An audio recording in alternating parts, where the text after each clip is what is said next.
line. My name is Chuck Dixon. Gary Caldwell, our mayor, is absent for only the second time in 6 years. He's at a family event, so we will miss him and wish him well. Tonight is the last meeting for Julia Freeman and Anthony Sutton under the 2-year terms to which they were elected 2 years ago. They will be the only council members in Waynesville history ever elected to 2-year terms. And we appreciate the sacrifice they made to help us implement the staggered terms. And now we congratulate them on being elected this month to new 4-year terms. They will be sworn in at our next meeting on December the 9th. Note that our November 25th meeting is canceled. So this is your last 2-year term meeting tonight. So make it worthwhile. I don't know if that's a good thing or a bad thing. No, we're very happy that you're here for 2 more years, for 4 more years, and that now we've implemented the staggered terms. There's several closings to announce. Thanksgiving offices will be closed on November 27th and 28th. That's Friday and Saturday. Our offices will also be closed for Christmas on December 24th, 25th, and 26th. That's a Wednesday, Thursday, and a Friday. Several events coming up. The Christmas tree lighting is this Saturday, November 22nd at 5:30 in the afternoon. The Waynesville Christmas Parade is December the 1st on a Monday, and I believe that starts probably at 6 p.m. The Hazelwood Christmas Parade is on Sunday, December the 7th. That starts at 3 o'clock. 3 o'clock, I'm sorry. And not on the schedule you have in front of you, but just for your information, you'll get an invitation on Friday, December 12th. That's our employee luncheon. So put that on your calendar also. Excuse me. 11:30 to 2. 11:30 to 2. Okay. And Wednesday, December 3rd is the Canton Parade. Oh, okay. Wednesday, December 3rd, the Canton Parade. That's sometime in the evening. Yes. I don't know what time. Okay. All right. I have a special guest tonight. I want to go ahead and recognize him, Lake Silver, with Congressman Chuck Edwards' office, who has a few words for us.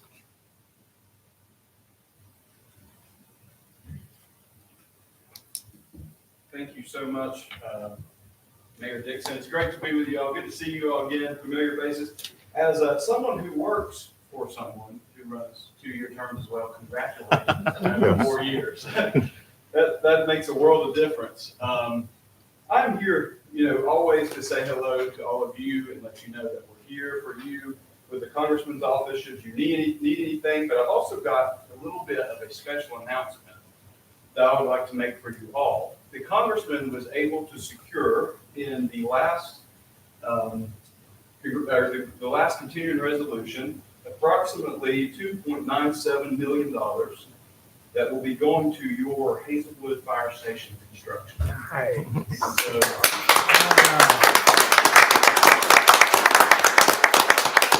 I don't know if this is completely pre-planned or not, but we have a few folks from the fire department. If people need any more information on how much Waynesville Fire Department does, how much first responders do, all they got to do is look up some stories from Helene, and you can see the heroism that they've displayed, and they've done it, as our understanding, with a pretty obsolete and rundown bid.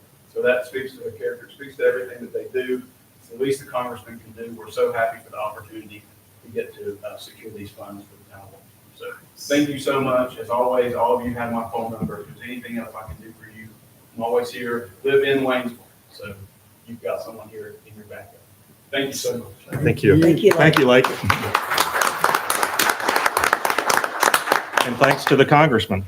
We're moving into a period of public comment. We have a few folks who'd like to speak. You'll come to the stand and come to the microphone here, say your name, and be limited to 3 minutes apiece. The first person I have on here is, I'm not sure if this is the right order or not, but okay. Oh, I see. Great. Micaiah Blair. I'm sorry.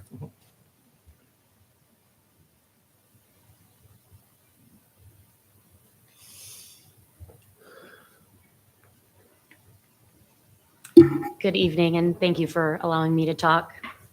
My name is Micaiah Blair, and I'm the owner-operator of the Scotsman Public House on 37 Church Street in downtown Waynesville.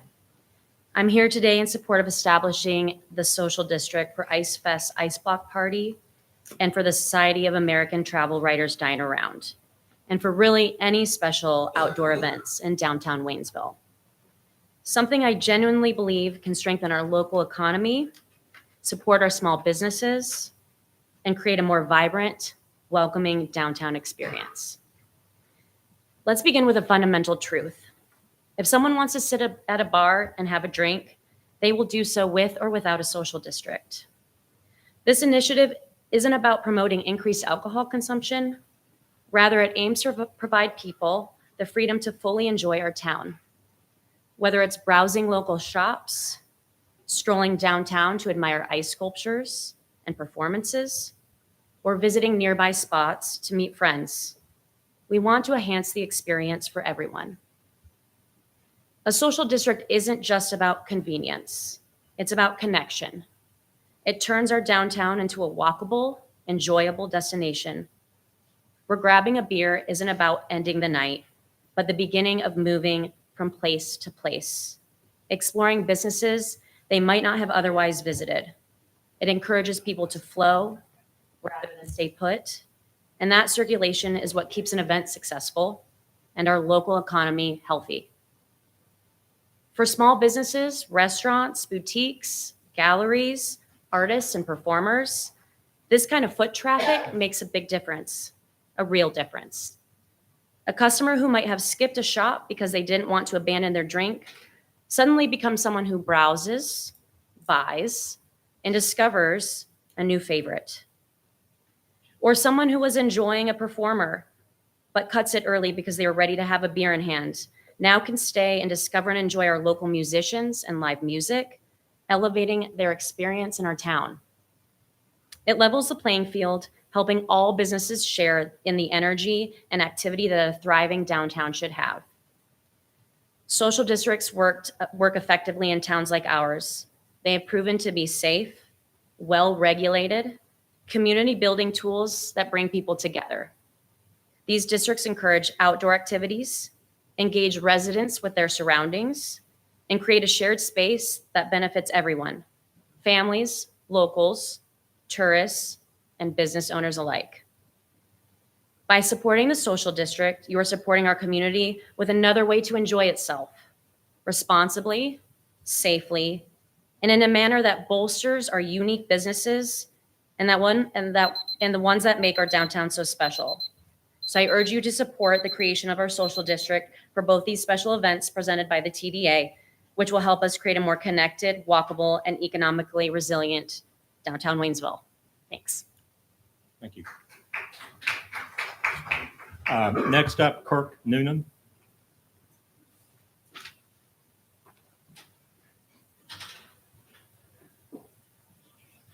Good evening, everyone.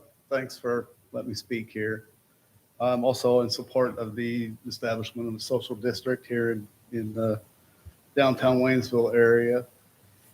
I'm co-owner of the station on Main, 102 North Main. We have a small bar in there and sell signs, neon signs and whatnot. We have a pretty intimate atmosphere. We have a lot of interaction with guests, and there's been great interest in the social district. We hear it all the time.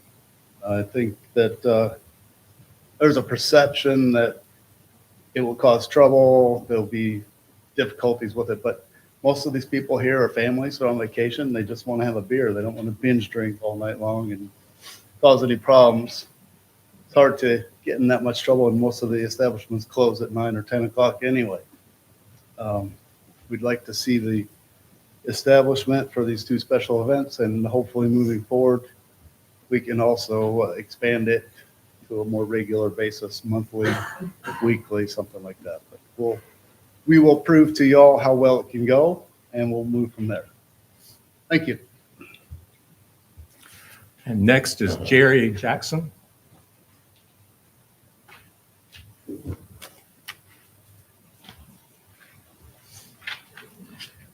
So good evening, council members. Appreciate the opportunity to speak tonight. My name is Jerry Jackson, and I'm a Main Street business owner speaking on behalf of many merchants who make up the core of our downtown. So Some of those are here tonight, and I appreciate their efforts to be here. A lot are at home, but I know they support us, but it's been a long day, and they're at home with their feet up. I'm here to show our support for creating a social district, especially for two upcoming events that we would greatly benefit from. First, the Ice Block Party. We have a 2-year history of a really successful event. The TDA has done an amazing job of putting this together along with the town of Waynesville, and it's a great opportunity for business to extend their economic impact into January at a normal time when our customer base is low. But a social district would allow people to enjoy beverages responsibly while exploring shops and activities. It encourages people to stay longer, walk through more of downtown, and support more businesses. For us, this is an essential boost during the slower time of the year. And the second is for the SATW Dine Around. This is a massive opportunity for Waynesville. And the fact that TDA has been able to get this conference in Haywood County has been no small feat. To have all of these travel writers here has just tremendous potential for new visitors to town, and even those of us that are local and people that have been here a long time, to see a different aspect about their community and learn more about what's actually here. And this event brings travel writers and professionals from all around the country. And the social district would help create a smooth, welcoming experience as guests move between restaurants, galleries, and stores. It also sends a message that Waynesville is a visitor-friendly and supportive community for its businesses. And I've had the pleasure of sitting in on a planning meeting, and this is going to be a fantastic event. So what we're asking for is not a significant change. It's a simple, well-planned step, one that I have experienced in other North Carolina towns. The proposed district is limited and supported by merchants who are committed to following all the safety guidelines. In short, a district would help us strengthen downtown, support our local businesses, and create a more vibrant experience for residents and visitors. It will take these key events more successfully and help our town continue to grow in a positive direction. So I appreciate your time and your consideration for the proposal that many Main Street businesses support. Thank you. All right, thank you. That's the end of the public comment period. Board members, are there any additions or deletions to the agenda? I'll make a motion to approve the consent agenda, the agenda. Anthony Second. Sutton made a motion, and John has seconded to accept the consent agenda. All in favor? Aye. Okay. Sorry, I said the agenda. We have to do a separate. Right. You did the consent agenda, though, didn't you? I corrected myself. Oh, you did? I'm Yep. sorry. So I'm that, sorry. That was for the agenda. We make a motion to approve the agenda, and then we make a motion to approve okay, the I'm consent sorry. agenda. You're right about that. Yeah. Your motion was to approve the agenda, and that was seconded, and we voted on that. Now, do I have a motion to approve the consent agenda? So moved. Second. Motion by Julia, second by John.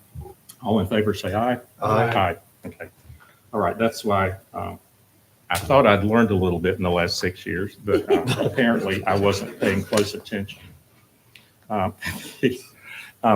got a proclamation to read, but before I read that, I just wanted to make, while everyone's here, I wanted to say to Josh Schick, our assistant police chief, and the police department that congratulations on another successful de-escalation of a potentially deadly situation.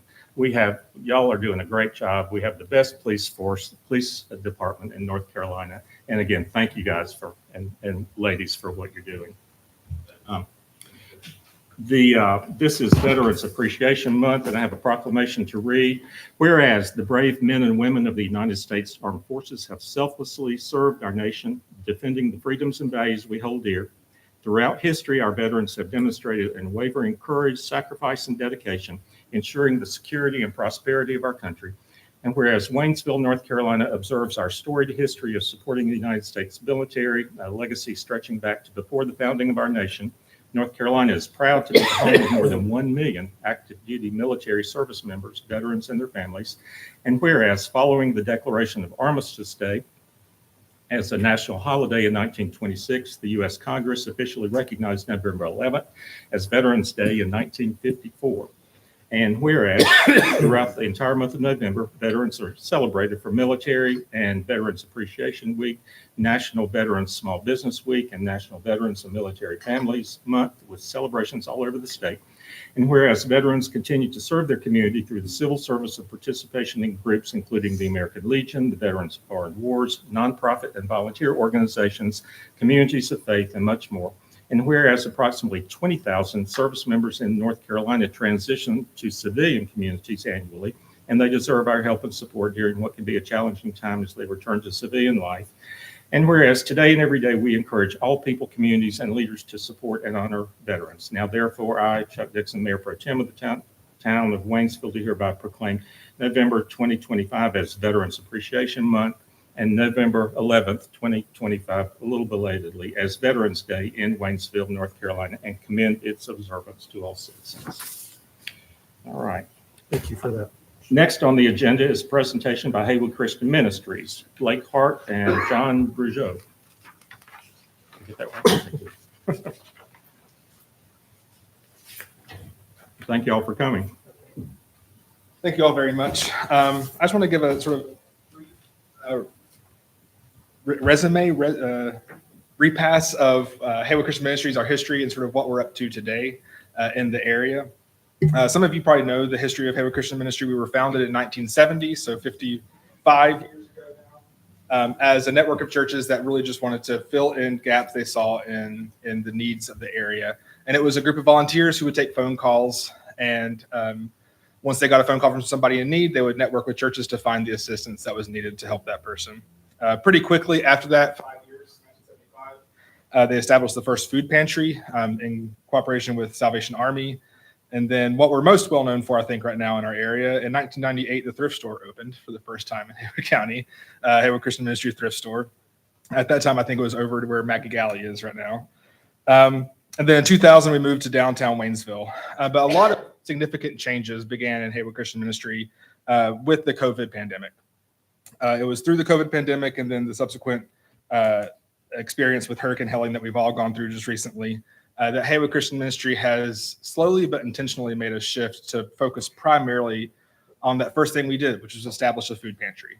And so to make a very significant shift to focusing on food insecurity and helping those who are facing hunger in our communities. So just to give some background as to why we made that shift. Right now, in 2022, or since 2022, food insecurity has increased 60% in Haywood County. That was based on data that was taken before Hurricane Helene, to where 30% of our neighbors are facing food insecurity. So that's almost 1 out of every 3 people in the county is either running out of food before they have money to buy more, or is fearful that they will run out of food before they have money to buy more. We've done a little bit of a deeper dive onto that research based on from a grant from Dogwood Health Trust. Been able to deepen those the knowledge there, and it looks like about 13,000 people in Haywood County have actually run out of food without being able to buy more food. 40% of our food insecure children have had to skip meals or reduce food intake due to lack of food. And we estimate that nearly 5,000 people have struggled with weight loss due to food insecurity in Haywood County. So it's a growing problem, and all of those, a lot of that, the statistics are pre-health, but it's a significant problem that we're facing in our community. That we decided to take an in-depth dive, and with Hurricane Helene, we really doubled down on that. And one of the things that we tried to do to address food insecurity was look not only at giving food away, which is that all the time, but also look at trying to build a secure food system. What does it look like to have a local economy, local agriculture that is robust and that can withstand things like COVID and Helene that cut us off from the outside world? And so that led us to establish some new ventures, which are currently taking place in our new facility out in Bethel. It's a technical Waynesville address, but it's in Bethel on Old River Road. if anybody knows, between the middle and elementary schools in Bethel. Those two initiatives are the Smoky Mountain Harvest Hub, which is to address community food security through food aggregation, farm resources, and a commissary kitchen. And so what that means is that we are working with right now over 50 small farms, mostly in Haywood County, but also across the other parts of WNC. We're working with these small farmers.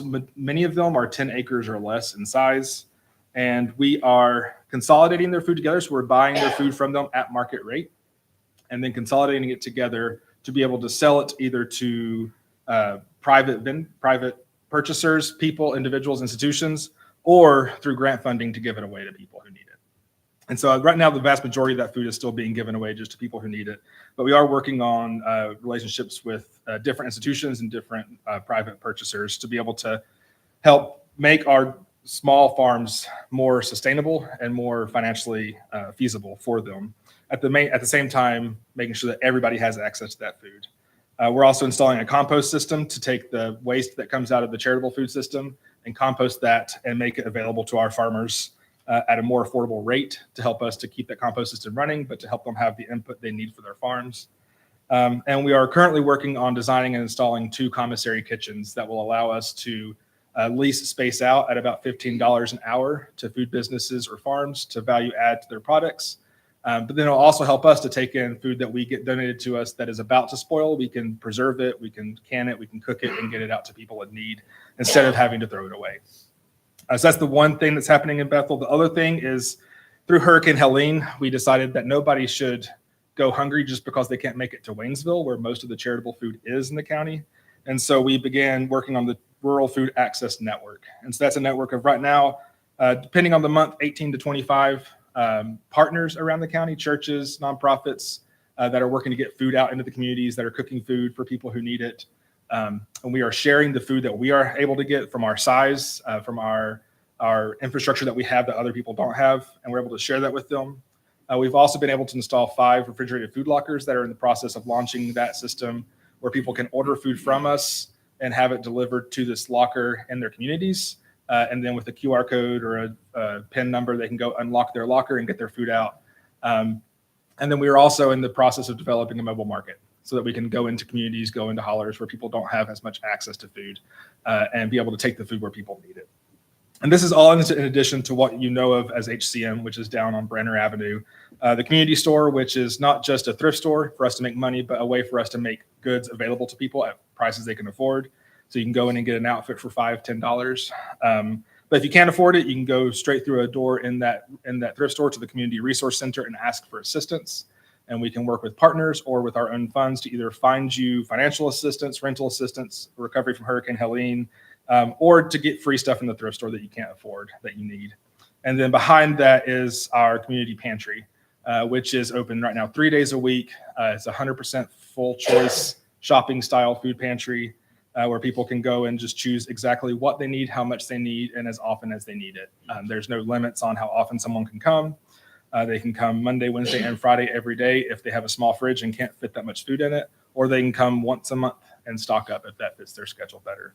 And we strive there to have everything that's needed, shelf-stable stuff, fresh, farm fresh produce, meat, dairy, eggs, all of the above. And just so you know, sort of what we're, by the numbers, what we've done, and I'll wrap up with this.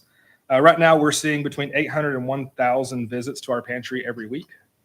And so that's about 4,000 visits a month. We're serving right now just over 2,300 households, unique households in the county through that. Our HEAT program, which is one of our big ones, which just kicked off this November. Last year, we were able to serve about 190 people. We've already had intake for over 55 people this year. And then, like I said before, we've been able to partner with overall over 30 partner agencies and over 50 small farms. So I know the town has always been very supportive of the work that we've done. They just recently collected resources for our food pantry. And so we're always eternally grateful for that and look forward to any other ways that we can partner in the future in making Waynesville and Haywood County a place where everyone can thrive. So, thank you all. Anybody have any questions? I just want to thank you for all that you do and all the advocacy work that you're doing. And it's very much appreciated. Thanks. Thank you. Thank you. In line with that, the fire department handled their food drive and their boot drive, and Chris, you want to come up and tell us how we did? Sure. Just real quickly, like you said, we brought you about 5 shopping carts full of food on Monday, just so that we could get it to you. We're working through the process of getting the donations process. Yeah. But we rate town employees, it's not the fire department. We just work on the back end of it. But town employees were able to raise $3,037. Wow. We'll be making you a Thank check, presentation on check this week. Thank you very much for that. Can I leave these with you all? If you'd like to have them? Thank you. Anything? Thank y'all very much. Great job. Thank you very much, Blake. Appreciate it. And the next presentation is with, by Alex Mumby, Land Use Administrator with the Town of Waynesville. Talking about the Town of Waynesville's America 250 NC Grant Bureau, which is on the backside of the street. You can say it, that's fine. Good evening, council. As many of you have probably noticed, we just completed the work of the Matt Anthony Wayne and Colonel Robert Love mural on the back of the Strand Theater. I want to thank Councilmember Sutton for being on the Historic Preservation Commission subcommittee who worked on that mural. And we had multiple meetings with the artist going over the details of the design, making sure that it was historically accurate and also fit with the character of Waynesville. Rafael Blanco was the artist that the committee selected. I think we definitely got the right guy for the job for that mural. The mural was funded through the America 250 NC grant program, which is a program through the North Carolina Department of Historic and Natural and Cultural Resources to honor the America's 250th birthday, also known as the semi-quincentennial for those. And so now we're going to show you a video of that Rafael put together of the process of him painting the mural on that wall. Thanks to Alex McKay. Thanks to Al. Our historic, who took part in the process.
Thank you, council. If you have any questions about it, I'm happy to answer them, but otherwise, feel free to enjoy the.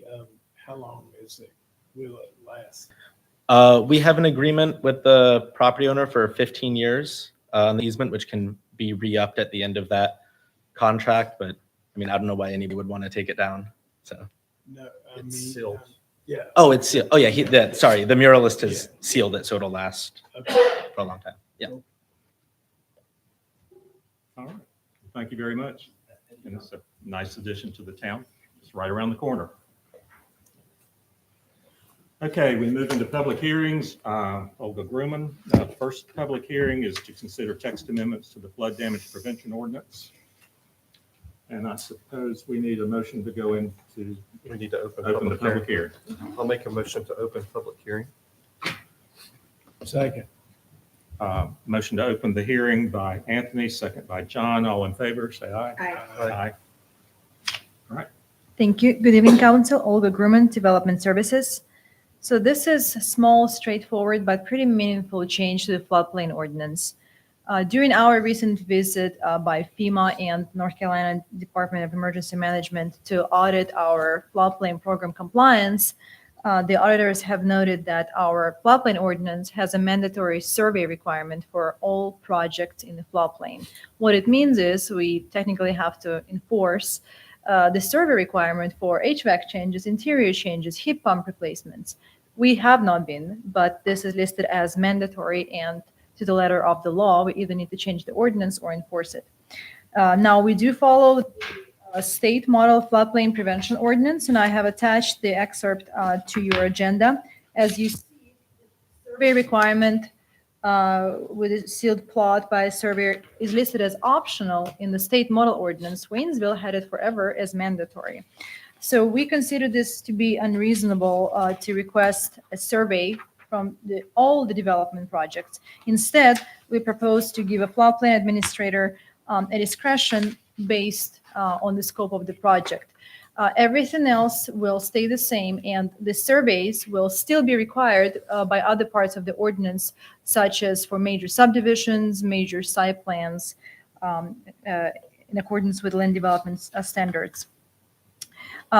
You have a handout, an updated version of the ordinance. Again, there is no substantive change in that. Martha made it clear. She just reworded some things. Again, there's no substantive change. She just made it clear to everybody who reads the ordinance and split up the long sentence. The proposed change will be as such. So in black font, you see the requirements for the floodplain permit. The very last item, number 7, is the decertification of the plot plan by a registered land surveyor or professional engineer. Addition is, notwithstanding the foregoing, the floodplain administrator shall have the discretion to waive the requirement set by Section A7 that the plot plan bear the certification of a registered land surveyor or professional engineer where the application meets the following criteria. 1, no other ordinance or regulation requires such certification. And 2, the administrator determines that such activity does not create new or additional flood hazards or potential increases in erosion, flood heights, or velocities. With that being said, staff submits that the proposed amendment is consistent with the 2035 Goal 1 of the comp plan to continue to promote smart growth principles in land use planning and zoning, encourage infill, mixed use, and context-sensitive development. The proposal is reasonable in the public interest because it promotes community resilience, ensures timely review of floodplain permits, and removes unnecessary and costly requirement for smaller projects to go through survey process. Thank you. Any questions for Ms. Grumman? No, sir.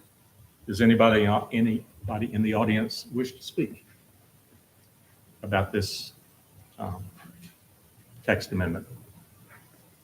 If not, I'll make a motion to close public hearing. do I have a second? Second. Motion and a second by Anthony and Julia. All in favor of closing the public hearing, say aye. Aye.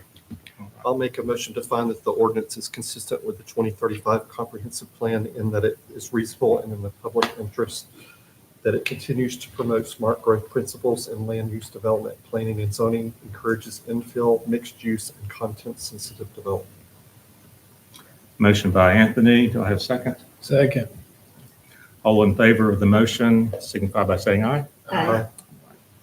I'll make a motion to adopt the ordinance as presented in that it promotes conservation design and preserves important natural resources. Can we get a second? Second. Motion by Anthony, second by John. All in favor, say aye. Aye. All right, the ordinance change is adopted.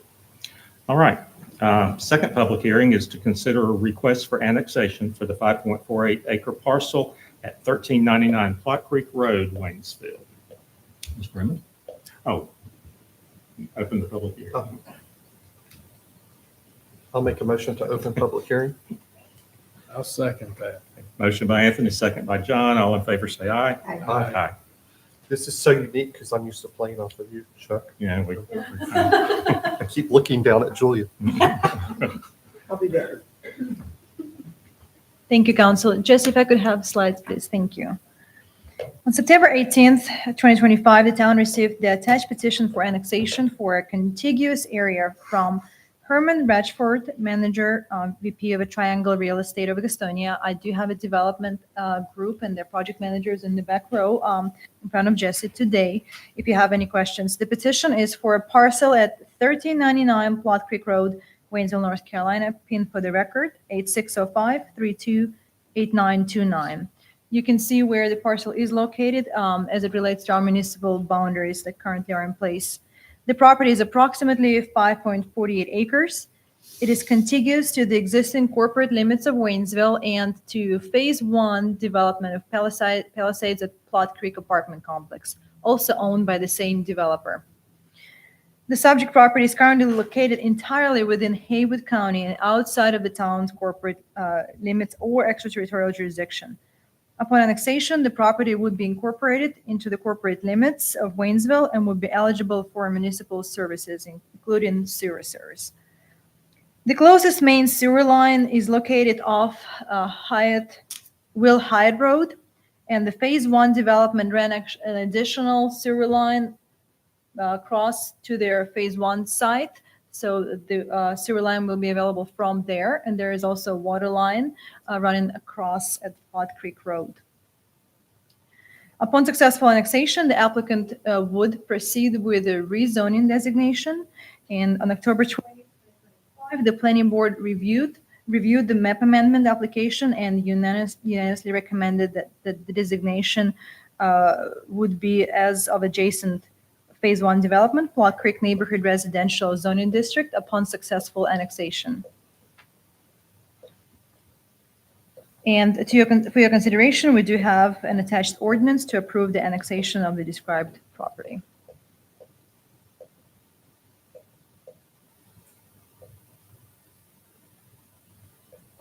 Thank you. Is that all from you? Yes, sir, that is all. Any Yeah. questions? Chuck, is that the old Plot family property Uh, It's in your area? I'm not real sure. Yes, it was owned by Linda Plott, owned the bulk of the land, and then the house was built by Julia. Okay, And they sold to the company several years ago. okay, thank you. So One more question. it's, right now, it's entirely within the Haywood County. Correct. So they could actually build, there's no restrictions on that land as of now, correct? Not that we're aware of. We did contact the county, and checked with Ron Sneed, our board attorney for the planning board. County does not need to release if we are choosing to annex. I think the goal is the access to municipal services such as sewer. I will let developers speak more, but as of now, the plan is potentially for a second phase of development. So it's already zoned, they could build There- it, they just wouldn't have access to town utilities. It's not, Haywood County doesn't have zoning. They have some standards. Right. Yes, but yeah. So if the annexation goes through, then the rezoning would be next for standards for us to review and have jurisdiction over. Yeah, right now they're under Haywood County. Yeah. But right now, we would have no control over that. Correct. whatsoever. There would be no control because they're within Haywood County entirely. So they could put trailer park or whatever they want to because it's under the county at this point. I'm not sure about the county standards because they do have some standards. However, our standards tend to be stricter because we do have zoning and standards for that. Maybe I missed this with Anthony's remarks, but is that parcel in the ETJ? No, it's not. It's Okay. completely outside of, yeah, it's in the county fully. It's this, can you put that map Yeah, back up? could I put that map? If you remember, there is no ETJ on that, in that part of the. Goes straight from town limits to. To town nothing. limits. Interesting. See, right there. All around them to the north and to the east are direct corporate limits. There is no ETJ there. Do you know why we did that? I'm just kidding. I'm not sure. Never mind.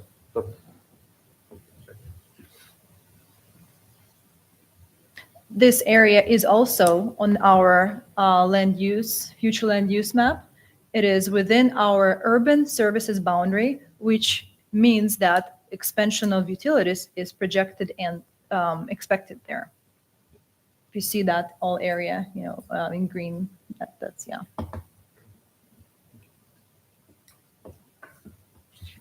Right. Any other questions for Ms. Grimfield? All right. So this is a public hearing. Anybody who would like to speak in favor or against, please, why don't you just come up to the microphone and tell us your name, please. One person who signed up in advance. Right, okay. Okay, Tom Morgan, you've signed up, so I'll let you go ahead and talk. Thank you. And again, if you could keep your comments to 3 minutes, that would be helpful to move this along. I don't think I'll take 3 minutes, but Mayor, Councilman, thank you for allowing me to speak. I'd like to say, first of all, I'm not anti-growth or anti-apartment or anti-progress.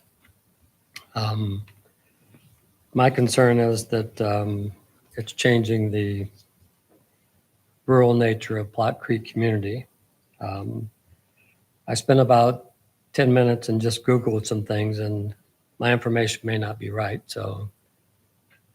But the general sense is that the last 5 apartment complexes that have gone up in the town of Waynesville, there's, including this would be, and there's just 5 of them, would be 854 units. And at 2 people apiece, it would be 16% of the population of the town of Waynesville. I did see that one of the apartments was advertising free rent if you signed up in a certain time. So it tells me that the demand may or may not be there, but that's really not my concern either. I'm a local businessman, and I also have own the property next to Palisades and the piece that's being annexed or proposed to be annexed. And so I guess what I'd say is there's 2 things. The current sewer system doesn't have unlimited capacity.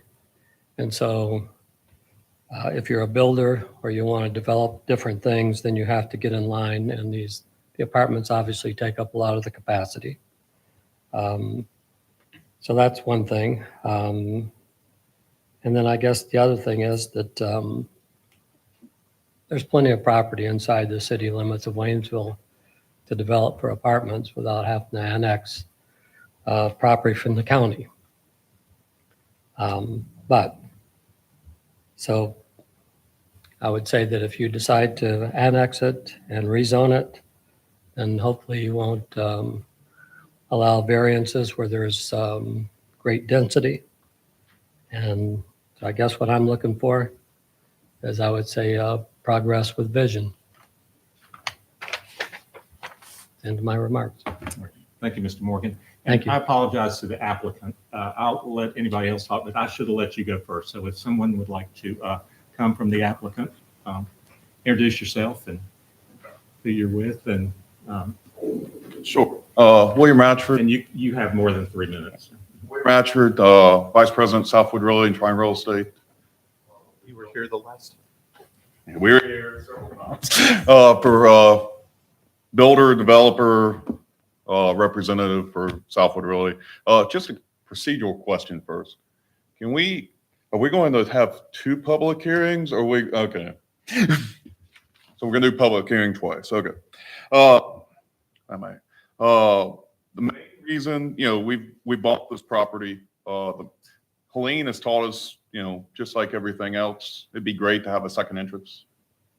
And that's what we're looking for, is enough units to provide a second entrance. The other important things to remember is we still have the preserved land in phase 1. Phase 1 is not, phase 1, there is no additional units that were to be built on phase 1. There is no units to be built on phase 1.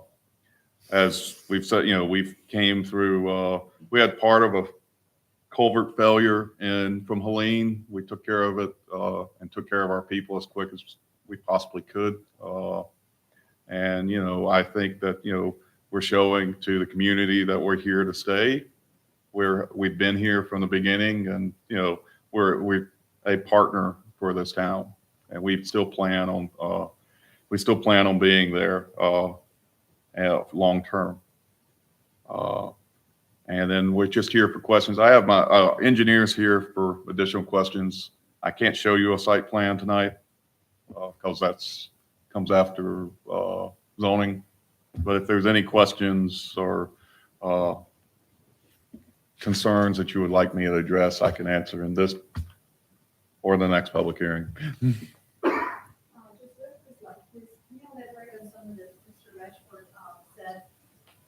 The phase 1 development. So phase 1 development is the adjacent parcel that is 41 acres. Half of the site, 20.96 acres, were preserved by the developer, all the bottom part. And if they have an opportunity to develop the nearby site, which is adjacent to the road, they can continue to preserve those steep and sensitive areas instead of developing them. This area will remain untouched. It's about 21 acres approximately. So that's just elaboration of what you said.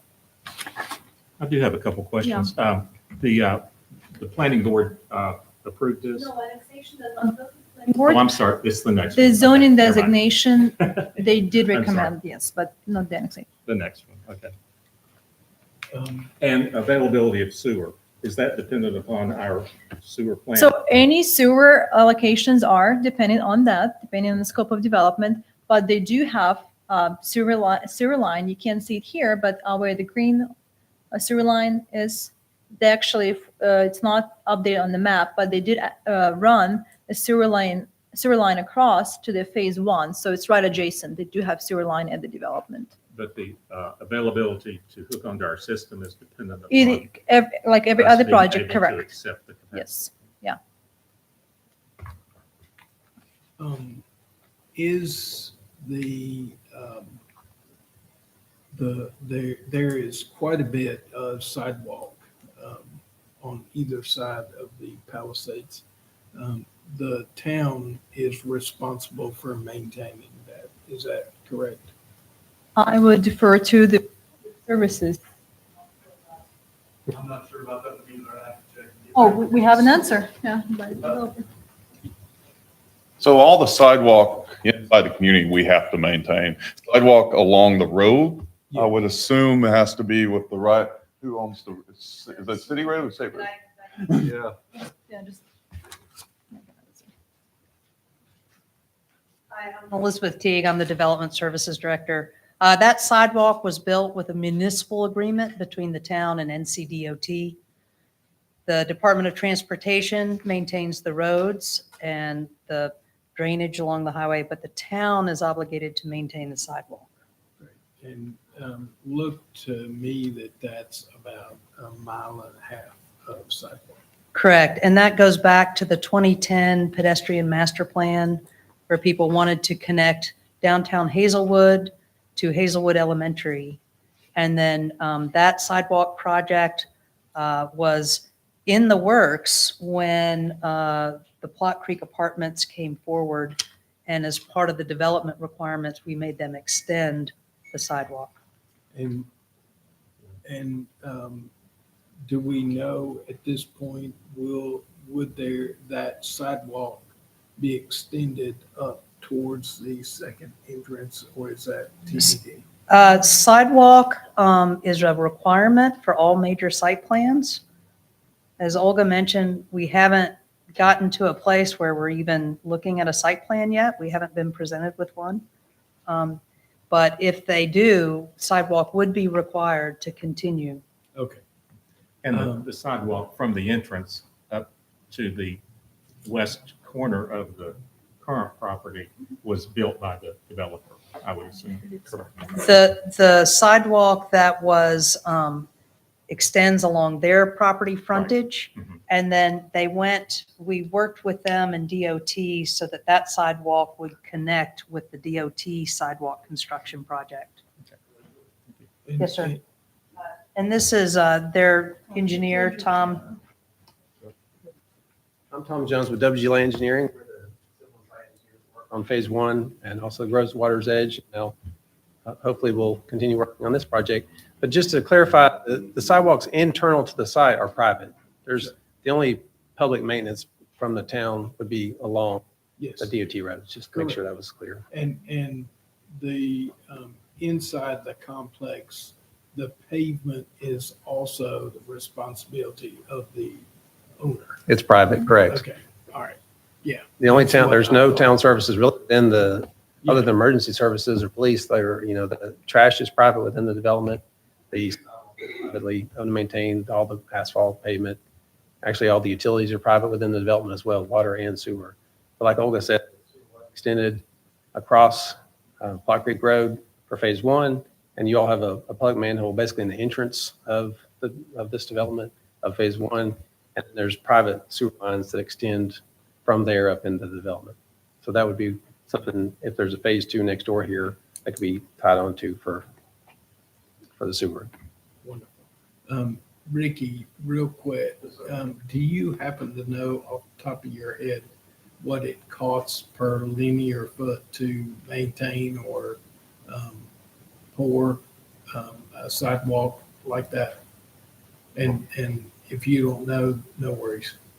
I don't know. Okay, no You're worries. talking about just maintenance itself? Yeah, I can get you something on that. yeah. Okay. All right. Any other questions for me? Thank you. Anything else from the applicant? Okay, who else would like to speak? You raised your hand, so come on up, ma'am.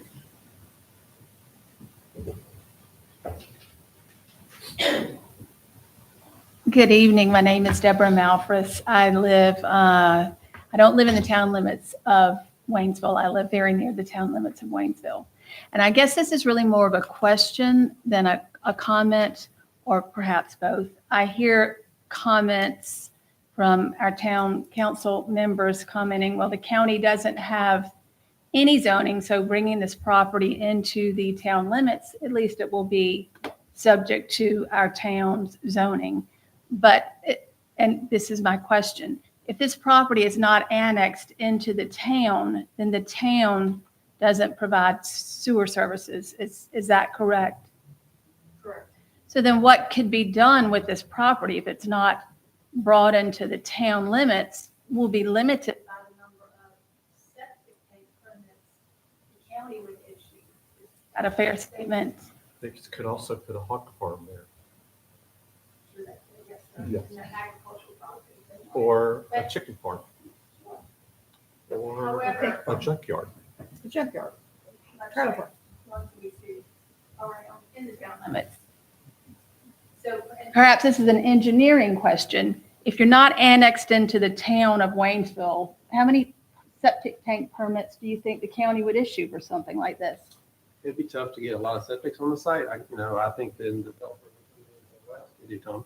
I would say mini storages. That'd probably be a no water and sewer usage, and you could put a lot of mini storages on. That's just one example. So you have to figure out what uses are allowed, and if there's no zoning. But sir, do you know your experience? Would the county issue a septic permit for less than a half acre of land? Well, you wouldn't be able to do much with property on septic. I mean, I agree with that. There's no, it does limit you for So sure. you'd be limited to a few Yeah. houses if you wanted to develop it residentially. Residentially, it's limited to a few houses. Okay. And so then the cost of extending, or is there any cost for the town to extend the sewer line? It's already been extended. No cost at all. Okay, then the last question I have, the 21 untouched acres, is that subject to a conservation easement or a restrictive covenant on that land that it can't ever be, that's in phase one? Or is there any deed restriction? So if they wanted to develop the 21, regardless what they tell us in this meeting tonight, they can. They could disturb all the steep slopes and develop.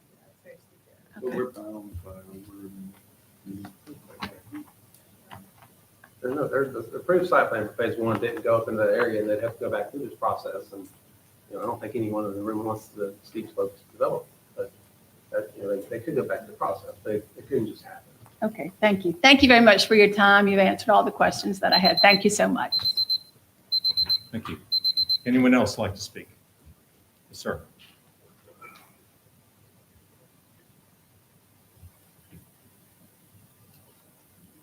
And again, if you can just tell us your name first.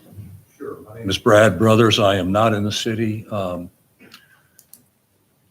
off Plot Creek further up.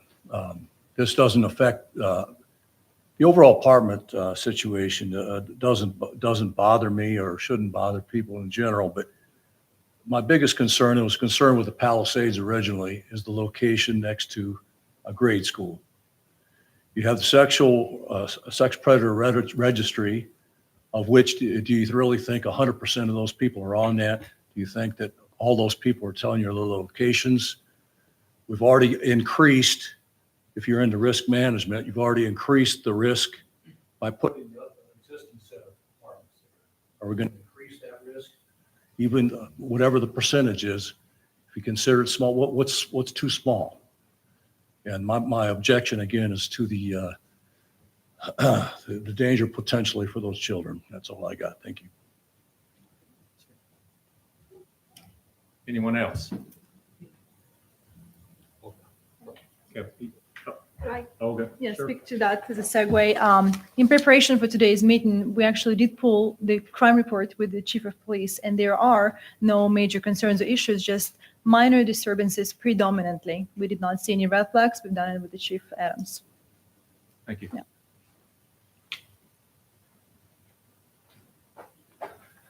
Good evening, members of the council. My name is Kevin Fitzgerald, and I'm a resident of Haywood County. I live up Block Creek Road. I'm glad to hear other people speak tonight because I was part of a group that worked really hard a number of years ago when the original proposal for the Palisades Block Creek was before the planning board and council in opposition to it, not because we're opposed to additional housing.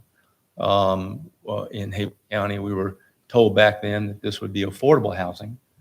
$1,000 for a one-bedroom unit is not really affordable, I think, in most people's eyes. But nonetheless, it happened. And so I wrote a letter to the editor a few weeks ago after the planning board met, and I didn't send it.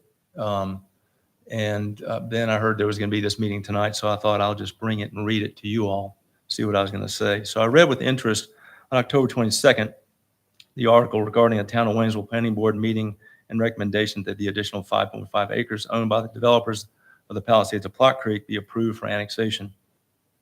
The reporter noted correctly that the existing apartments were subject of intense public backlash 6 years ago, and went on to report a total of 6 public hearings were held for the project, including one that was moved to the courthouse to accommodate the larger crowds that showed up to voice its opposition to the project. The article also stated that no public opposition surfaced at the meeting. Well, is that really a surprise, considering that all of the concerns raised by the citizens of Haywood County and even the town of Waynesville 6 years ago fell on deaf ears. Why would anyone waste their time showing up to voice their opinion regarding any development plans being considered in this town, especially something this significant? So I'm going to do a spoiler alert here. The land will be annexed by the town, and the developer will be given approval to build more apartments to rent out to people who commute to Cullowhee, Cherokee, and Asheville. While we get to deal with the traffic, the congestion, the obnoxious night lighting, the downstream flooding, the water quality impacts, and additional strains on the yet-to-be improved wastewater treatment system. I laughed in reading the comments by the developer needing a second access to Plot Creek Road due to the Helene floodwaters undermining his only access to the current apartments. When you build in an area that's subject to flooding, you're pretty well assured you will get flooded from time to time. The additional 5.5 acres is also a low-lying area. But it's nothing that 2,000 truckloads of fill being dumped, graded, and compacted can't overcome, just like the last time. Because I observed those truckloads of fill being brought in to raise that land up. Now, I heard a little while ago, and I don't know if Ms. Grumman was here 5 to 6 years ago, we went through this process, but the developer committed to not developing that land up on that upper slope, put it in conservation easement, and the record reflects that. So hearing tonight that, well, if we don't get this, we might actually have to go further up that steep slope, tells me that they didn't really mean what they said when they got the approval for this project years ago. So look at the record. Take a look at the record and see what they committed to, and then tell me they're not trying to leverage your decision in order to allow them to develop that low-lying area once again. And if Tom Morgan ever wanted to sell all that land he had along the creek, we'd probably approve apartments all the way to the base of Plot Balsam. Thank you. Mr. Fitzgerald, for your information, I've been here since 2011, sitting on this board, so just for your information. Thank you. Anyone else? Okay, motion? I have Other questions? not questions. Are we? We're in public. Close the public Oh, hearing. okay. Motion Before to we close can- the public I'll hearing. make a motion to close public hearing. I'll second. Motion and a second. All in favor, say aye. Aye. Was Anthony and John. Okay, now, Now we discussion. can discuss. Okay. Go ahead. John. So I'm in a little bit of a unique position up here as the only person who voted against the original phase one. So when this was placed on the agenda, it's caused me to reflect on what has happened over the past 7 years, really. And what I have found is that many of the concerns that I had for the original development, for example, traffic, have proven to be not so much of an issue. So now, that said, for most of my time on the council, I've approached growth and development the way a lot of people do, with a general sense that growth is coming whether we like it or not, and our job is to manage it the best we can. I've said for years that growth and change are inevitable, but we need to be sure that we don't lose sight of the things that make Waynesville special. And for a long time, that was really more just a general feeling as opposed to a fully formed framework. And a few months ago, I realized that wasn't enough, that the decisions we're facing now and the pace of change we're seeing are different from anything we dealt with 7 years ago. I needed to understand the bigger picture more clearly, so I started digging. In studying development, housing, and transportation, what it actually costs the town to serve a project it approves. And the deeper I went, the more I realized I needed a clear way to evaluate these proposals, not just on instinct, but on long-term impact. And so all of that work led me to a simple 2-question test. And the first one is, it's almost so simple, it is just not worth asking. And that is this the right thing for the town of Waynesville? And related to that, do the people who live here today benefit? And the second question is, if we build this or invest in it, can we afford to maintain it forever? Because that's the deal that we are signing up for. Once something is built, once something is annexed, the town carries that responsibility from now on.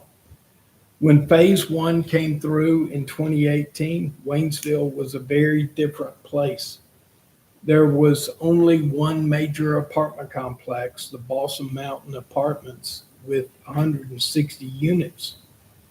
I voted no on phase 1 at the time, but I've watched it closely. I'm up that direction almost every morning at what I would suspect would be one of the most traffic heavy time periods, about 8 o'clock in the morning. Since that first vote, the town has added or approved more than 600 new apartment units. Mountain Creek, the Grove, phase 1 of the Palisades, and the old hospital project. And there's more. We've also approved I think 83 unit apartment complex off of Delwood Road, or Almere Road, I'm sorry. And that doesn't even include single family growth, like the 115 home subdivision off of Sunnyside Drive. And if the rumors I hear are true, another one's coming just like that. And so this is an enormous amount of housing, new housing, in a very short time period. Despite all that growth, rents haven't gone down. Housing prices haven't gone down. If anything, they've continued to climb. So when I apply that first question, is this the right thing for Waynesville? Does it benefit the people who live here today? I'm not convinced this project meets that test. So I know growth is coming, and I know we need places for people to live. But our responsibility is making sure we're approving the right projects in the right locations at the right time in a way that makes our town stronger 10, 20, 30 years from now. And I'm not convinced that this project clears that bar.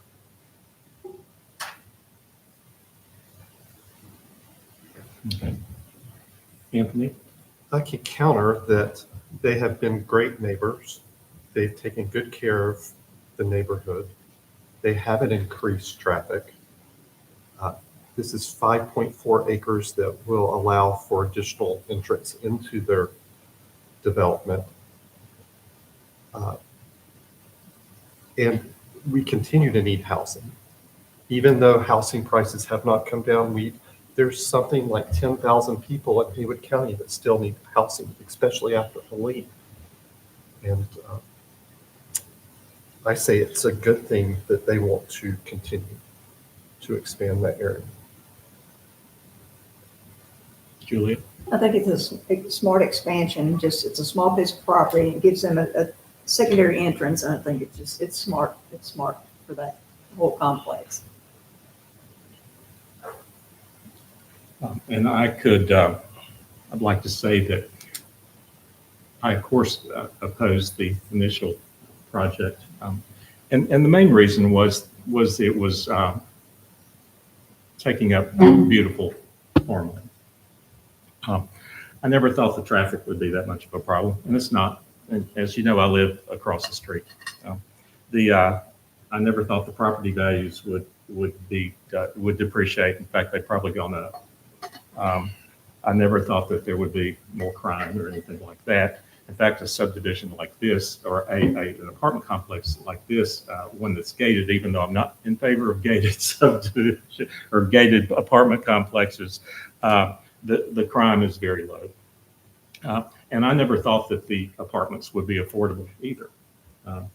The only way we can get affordable housing in Waynesville is with government assistance. And that's really about the only way that you can, that developers can make money. The second entrance, I think, is a good idea, a really good idea. I am concerned about the fact that the upper portion of the property was never actually dedicated into some sort of an easement. It may be limited by the height requirements of our steep slope ordinance, because that property is a little higher. I'm not sure about that. I don't think this is much more of a blight on the neighborhood than it was before. It's just adding to the property. Now, I do think we might want to look at, apparently this is part of an area that's proposed for more development. We may want to look at that. If we want development to continue to go up Plot Creek, we may not want that. And I certainly wouldn't want it to go much further up Plot Creek. But I am in favor of annexing the property. Can I do one more Go thing? ahead. Sure. Jesse, can you pop that up?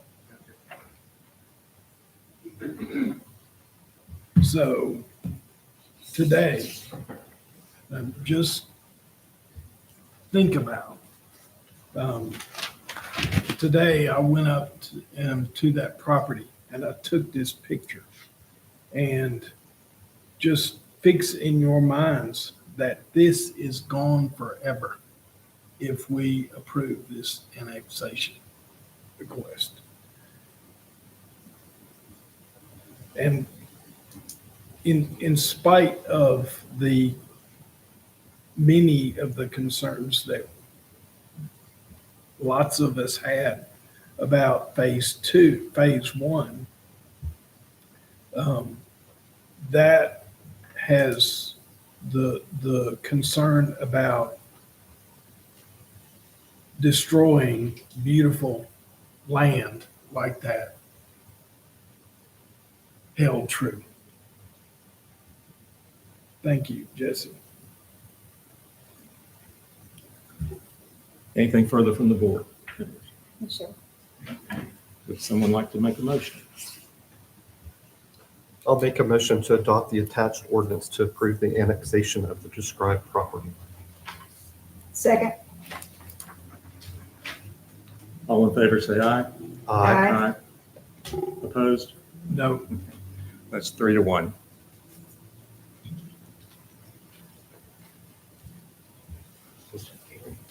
I'll make a motion to open public hearing, consider a map amendment.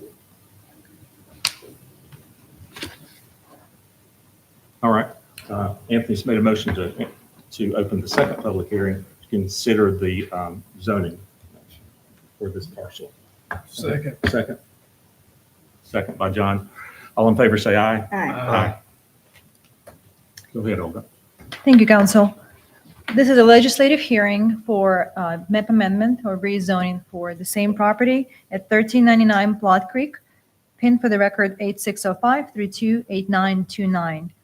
The planning board had a hearing on the proposed rezoning. There was little discussion. There was more of a consensus among planning board. They unanimously recommended the adjacent Plot Creek neighborhood residential district. And the main reasons were to match the adjacent district and the proximity to the expressway. The property is only about half a mile from the expressway and about 0.2 miles from the Hazelwood School. So these were the main reasons, and the planning board unanimously recommended the zoning designation. Allowing the property to have a zoning designation would give us the standards to review any proposed development on this land. The property is approximately 5.48 acres, and it directly abuts the Phase 1 development. The site is gently sloped to the south with elevation ranging approximately 2,800 feet at Plot Creek Road to 2,795 feet at the rear of the property. The applicant is requesting to rezone to Plot Creek Neighborhood Residential District to match the adjoining 41-acre parcel. The planning board held the hearing and issued their recommendation on October 20th, and you do have it in the agenda packet. The proposed zoning district has the following purpose and intent in land development standards, and I will read that verbatim. Plot Creek Neighborhood Residential, while it is a semi-rural currently, as Plot Creek Neighborhood District develops, it should do so in a manner which complements its location near the Hazelwood Town Center and the Hazelwood Elementary School, which is within its boundaries. Infrastructure should be well connected and networked, including sidewalks, streets, water, and sewer. And other infrastructure needs should be addressed, such as recreational opportunities, as the area develops. Special care should be taken to enhance the natural features of the area, such as the mountain slopes and the creek, so that they become an integral part of the community. Connections, roads, trails, etc., to other districts, such as Hyde Creek area, and to the large mountain tracts at the end of Plot Creek are also important and must be considered as the area develops. By rezoning the property and potentially developing it for multifamily use, the applicant would enhance the purpose of this district by creating a well-connected, self-contained, walkable neighborhood near Hazelwood Elementary and Hazelwood Town Center.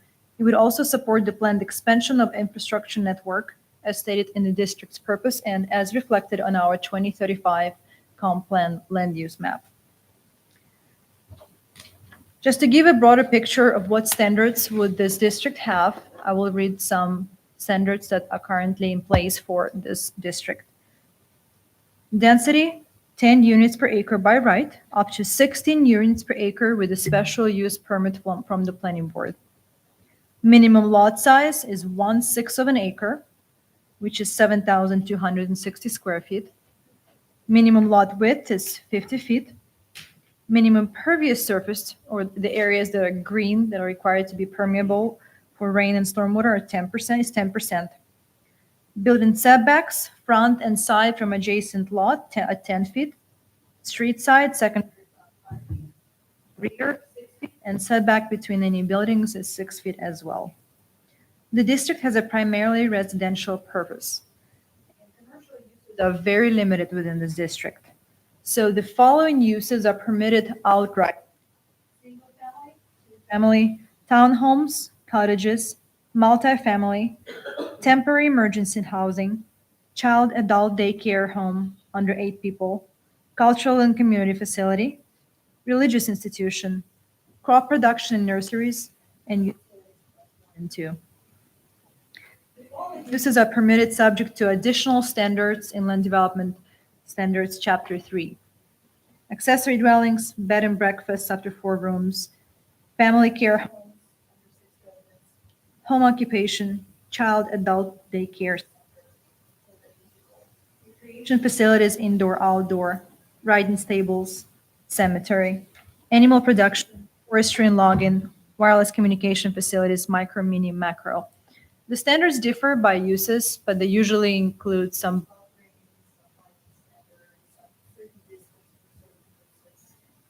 general. Additionally, there are a few uses that could be permitted via special use permit, the quasi-judicial review by the residential care facilities, 6 residents, in up to 20 rooms, elementary and secondary schools, and 1 whole wireless communications tower. The subject property is surrounded by large acreage lots, and again, just to reiterate, it's just half a mile from the expressway. The subject property is adjacent to the same Plot Creek Neighborhood Residential District to the east, while the surrounding properties and all other sites are within Haywood County and they do not have zoning designation. The subject property is designated for residential conservation on the 2035 plan. Residential conservation from the plan encourages clustered development that preserves open space, especially in areas with steep slopes. Residential conservation is best suited for low-density residential development that is clustered or of a conservation design. Generally, these areas contain steep slopes and/or work in agriculture. These areas may have narrow streets and may or may not be connected to water and sewer utilities. Low-impact development techniques should be encouraged to reduce stormwater runoff, and development should be clustered. The subject property, as mentioned earlier, also lies within urban services boundary on the future land use map, which means that the expansion of the town's water and sewer services on the site is appropriate and supported. Additionally, water and sewer infrastructure already exists directly to the site. As a reminder, on January 29th, 2019, the Planning Board approved a major site plan for a 200-unit apartment complex Palisades at Block Creek on adjacent 41-acre site. Importantly, half of the site, 20.96 acres, was reserved for open and disturbed space consistent with the conservation goals of the 2035 plan that we've just read. The development was clustered on the remaining acres, and the site also zoned Flood Creek neighborhood residential. The applicant is requesting to rezone to match the same district as the adjacent development, and rezoning would also allow the applicant to develop the property, which is directly adjacent to the road, while keeping the previously preserved areas undisturbed. On October 2025, the Planning Board found that this amendment was consistent with the Town of Waynesville's comprehensive 2035 plan, and that's reasonable in the public interest because it meets the following goals of the plan.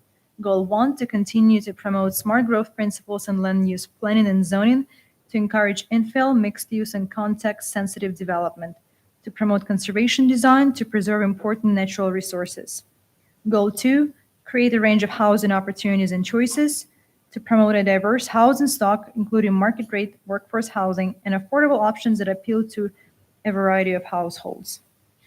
Public notices of this hearing are provided by notice to the media, posting the subject property, mailing letters to adjacent property owners, and newspaper for 2 weeks. One more thing about this property, it is partially in the floodplain. The floodplain runs as a narrow strip through the northern part of the property, and it is in, you can see this demonstration in your agenda packet as well. It has floodplain map designation. It's a very small strip. In fact, phase 1 of the developer has a much larger portion of the floodplain. This is just a very narrow strip of the floodplain that's going through the northern part of the property. It's very small, but it's there. That concludes staff report. I'm happy to answer any zoning questions. Julia, questions? No, sir. I have questions, actually. This is just to zone it, to get it into the land use, correct? This is to zone it to have standards to review them by and to hold them to that standards and to have them. And this would be considered a separate parcel as far as any development. It would have to be considered completely separate than what's already there. Correct. So if they decide to do something on that property, they would still be subject to the same public space requirements and all of the, for that parcel. For the parcel of this size, correct, they will be subject to open space requirements, which we have increased since our recent developments significantly. They'll be subject to any floodplain requirements. They'll be subject to all the stormwater runoff requirements. They will be subject to the sidewalk infrastructure requirements, and they'll be subject to facade design requirements at the minimum. And you said that little part had was in the floodplain. Mm-hmm. Is that the creek that runs through there? So they would be subject to the setbacks for the creek? So any creeks have 20, in this case, they'll have a 30-foot buffer from the creek. 30. For the 40. side, 30, 0. 30. Yeah, if the property is subject to stormwater regulations, which most likely there will be, that triggers 30-foot buffer from the stream, yeah. So theoretically, how many apartments could they fit on that piece of property? 55. So it would be 10 by 10, because apartments go high, so 10 by right, 5.8, But take 50. into account the setbacks and the stream. I think they could fit that technically because they go Could be. high. Mhm.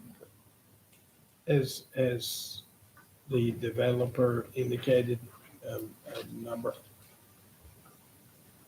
Developer? Have y'all thought about a number? I'll answer it during. Go ahead, yeah.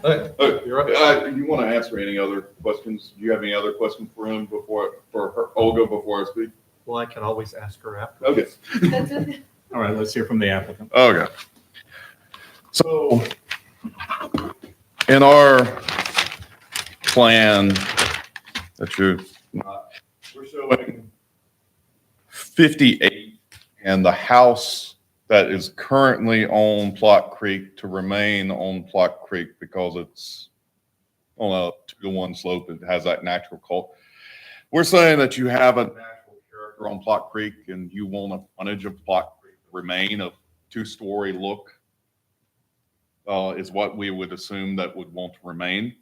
Some of the rebuttal questions from the last public hearing.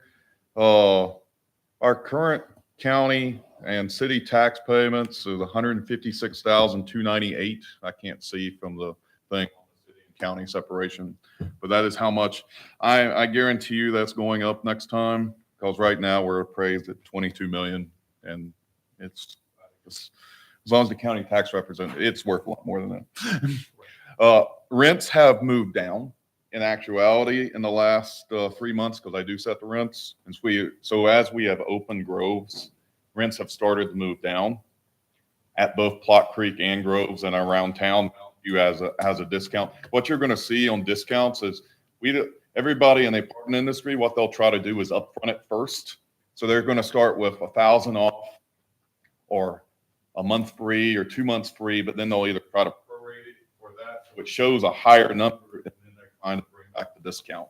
But you're starting to see that in town because it's apartment inventory is all about supply and demand on the market rate. Just cover the sex offenders part. You can't have state law. You can't have a sex offender live within a half-mile of an elementary school, which also makes apartments great to put right beside an elementary, well, any school. But it makes it's great to put apartments beside a school because that's also stops them from legally being there. But also we check every applicant and grade on criminal and as we also grade on credit. Sewer capacity, when we built Groves at Water's Edge, that was done with sewer capacity at the 200 gallon, is that right,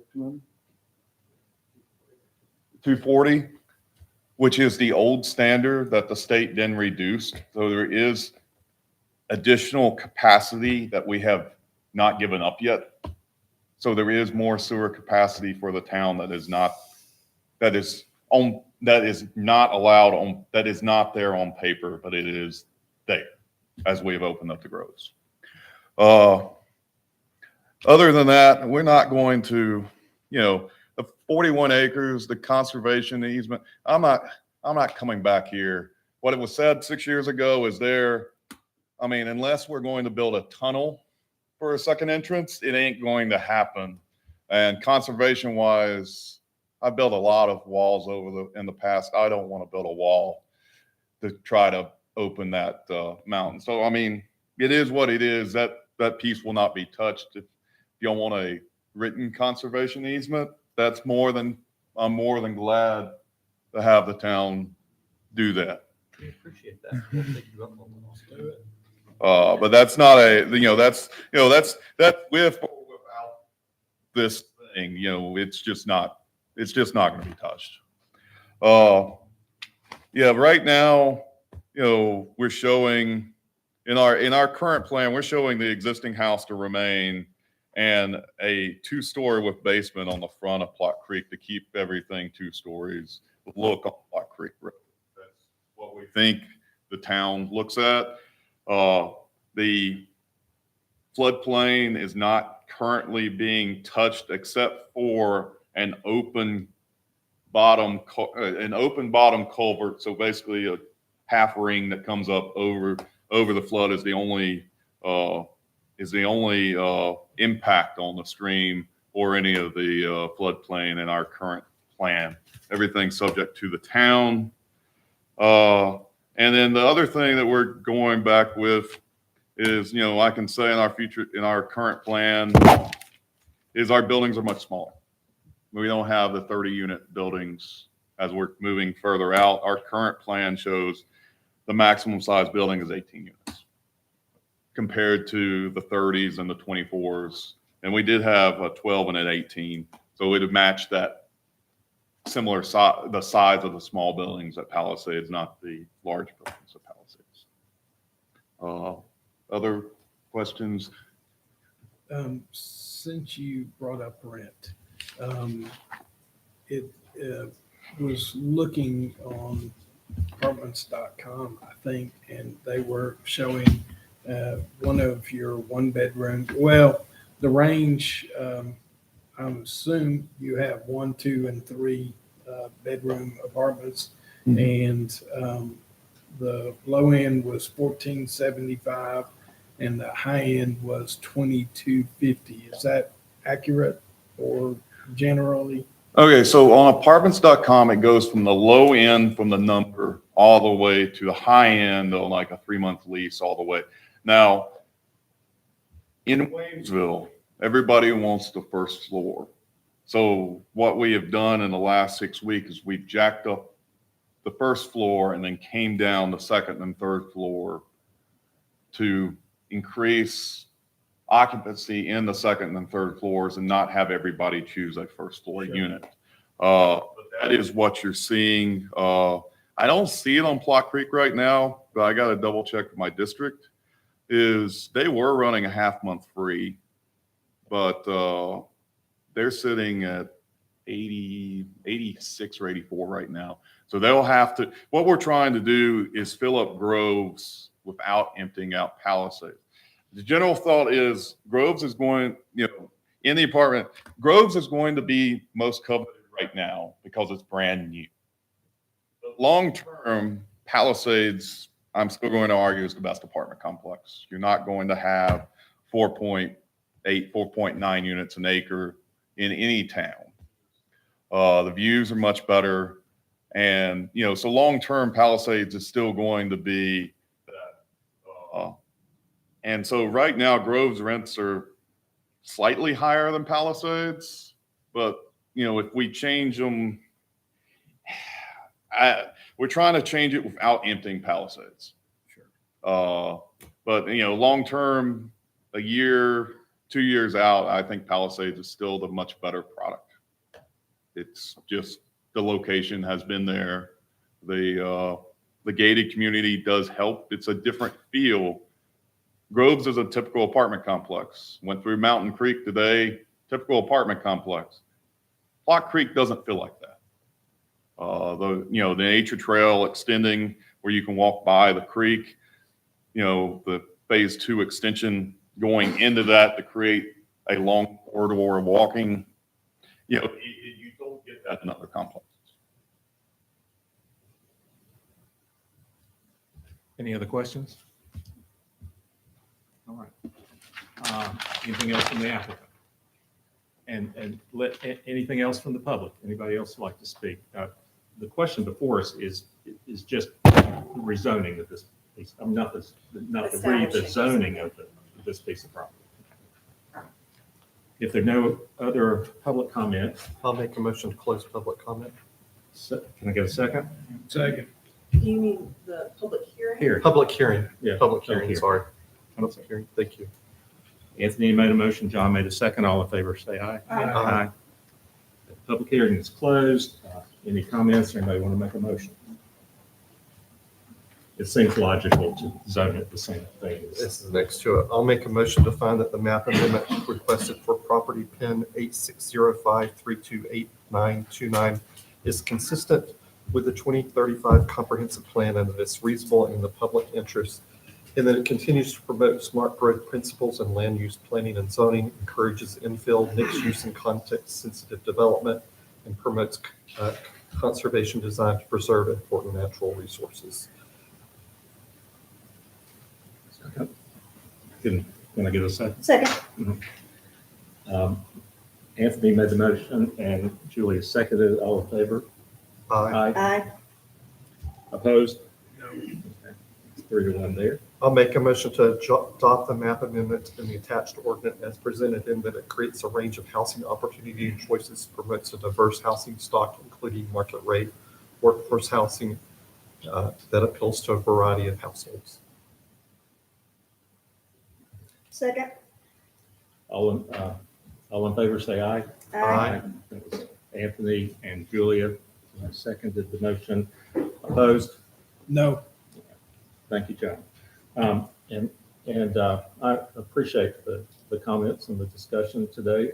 These are serious questions that the town of Waynesville has as far as growth goes and what we do to control it, to regulate it.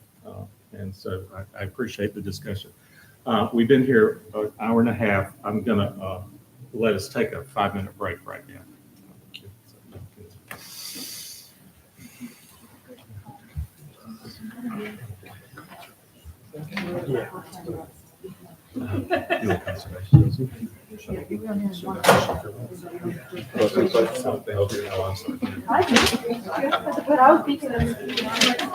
That's really cool what you said. Yeah, so it'll be 2-3 split up here because it's along the road, and then these will go with these in the back. But then, see, this building will match these buildings. This one's much smaller, and then this one is half of one of the buildings in the back.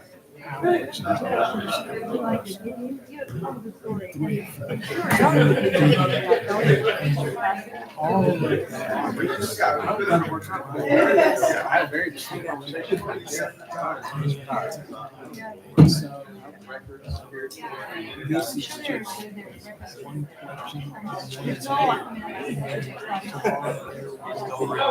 Yeah, he's actually And so it's one of those things Yeah, and I give him that the developer has determined. You might have to grow. And the town should be driving that. And right now, it's the other way around. And we know about that too because Tim's on the track. You about the shoe on the pipeline. No. But they no, said that they're not. No. And I believe all of the Congress had no interest in Waynesville being anything. Now, Yeah, it starts like with the I do highest. think that maybe dive into this a little deeper than some of them, but I think this is going to keep happening. So,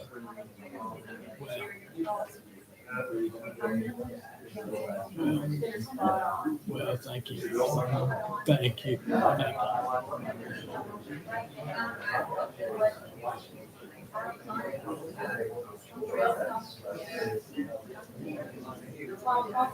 Yeah. Yeah. Yeah. Yeah. Yeah. Yeah. Well, once we go down that road, you can't ever undo it. Yeah. So, thank you, and thank you for speaking with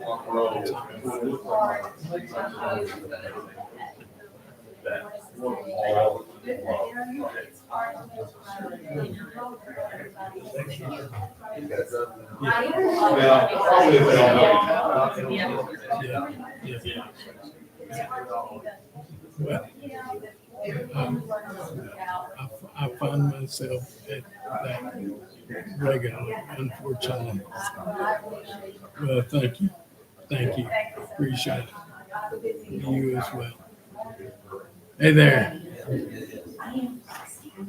Hey, Roxanne.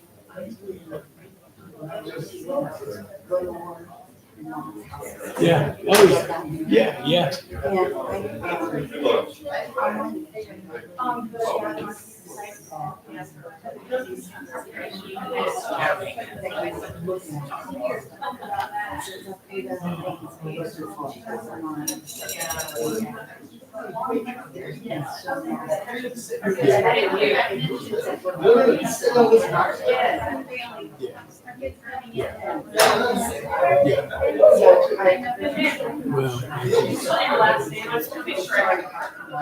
Well, thank you.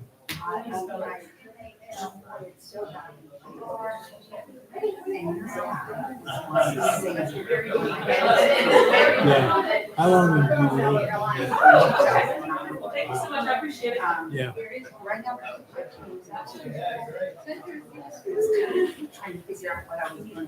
Yeah. Yeah.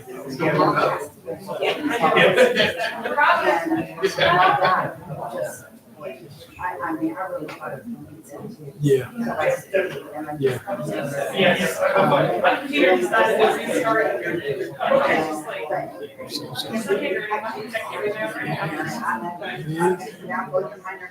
very much. You know, it opens a hole. It never fills it. No matter, I mean, the pain kind of, you know, it's not so acute, but it's still there. Yeah.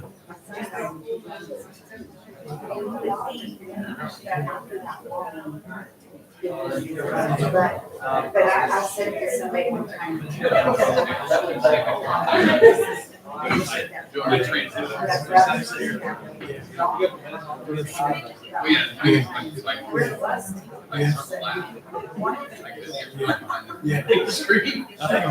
Well, I'm so glad that I've talked to you on the phone and texted, and so I'm so glad that, yeah. I think my brother Will is going to take it. He has been coming up regularly. He lives in Raleigh, and so it's great because I've seen him both while my mom was sick and since she passed farming, and so yeah, he's gonna keep it. And, yeah, we neither of us could envision any kind of scenario where we sold, you know. Yeah.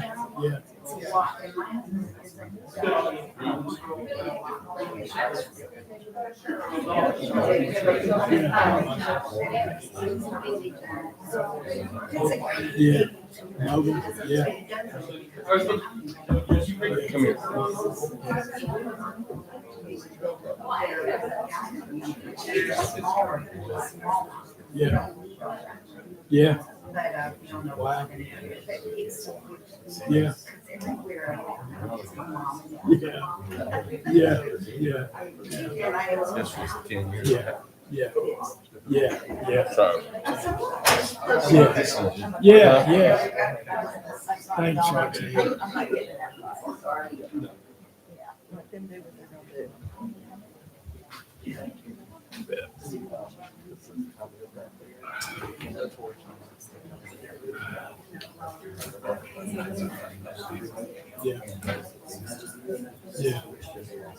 Yeah. You bet. I talked to, the one question I had about traffic is I talked to a lady who was on the ridge side. And she said they've seen more traffic over there. Yeah. All right, let's get started again. Next item on the agenda, we're moving to new business now. Karina Ruffier with the Haywood County TDA. All right. Good evening, everybody. Well, I guess the 5-minute break was a good transition for us because we're completely switching gears and we are talking about tourism, the visitor economy, and special events. So yes, I'm Karina Ruffier. I'm the Executive Director of Visit Haywood, or the Haywood County Tourism Development Authority. And Jesse told me I'm not allowed to turn around and look at him while I wait for the presentation to come up. Aha, there it is. Thank you. Thank you, Jesse. All right, let's test this. So I'm here tonight.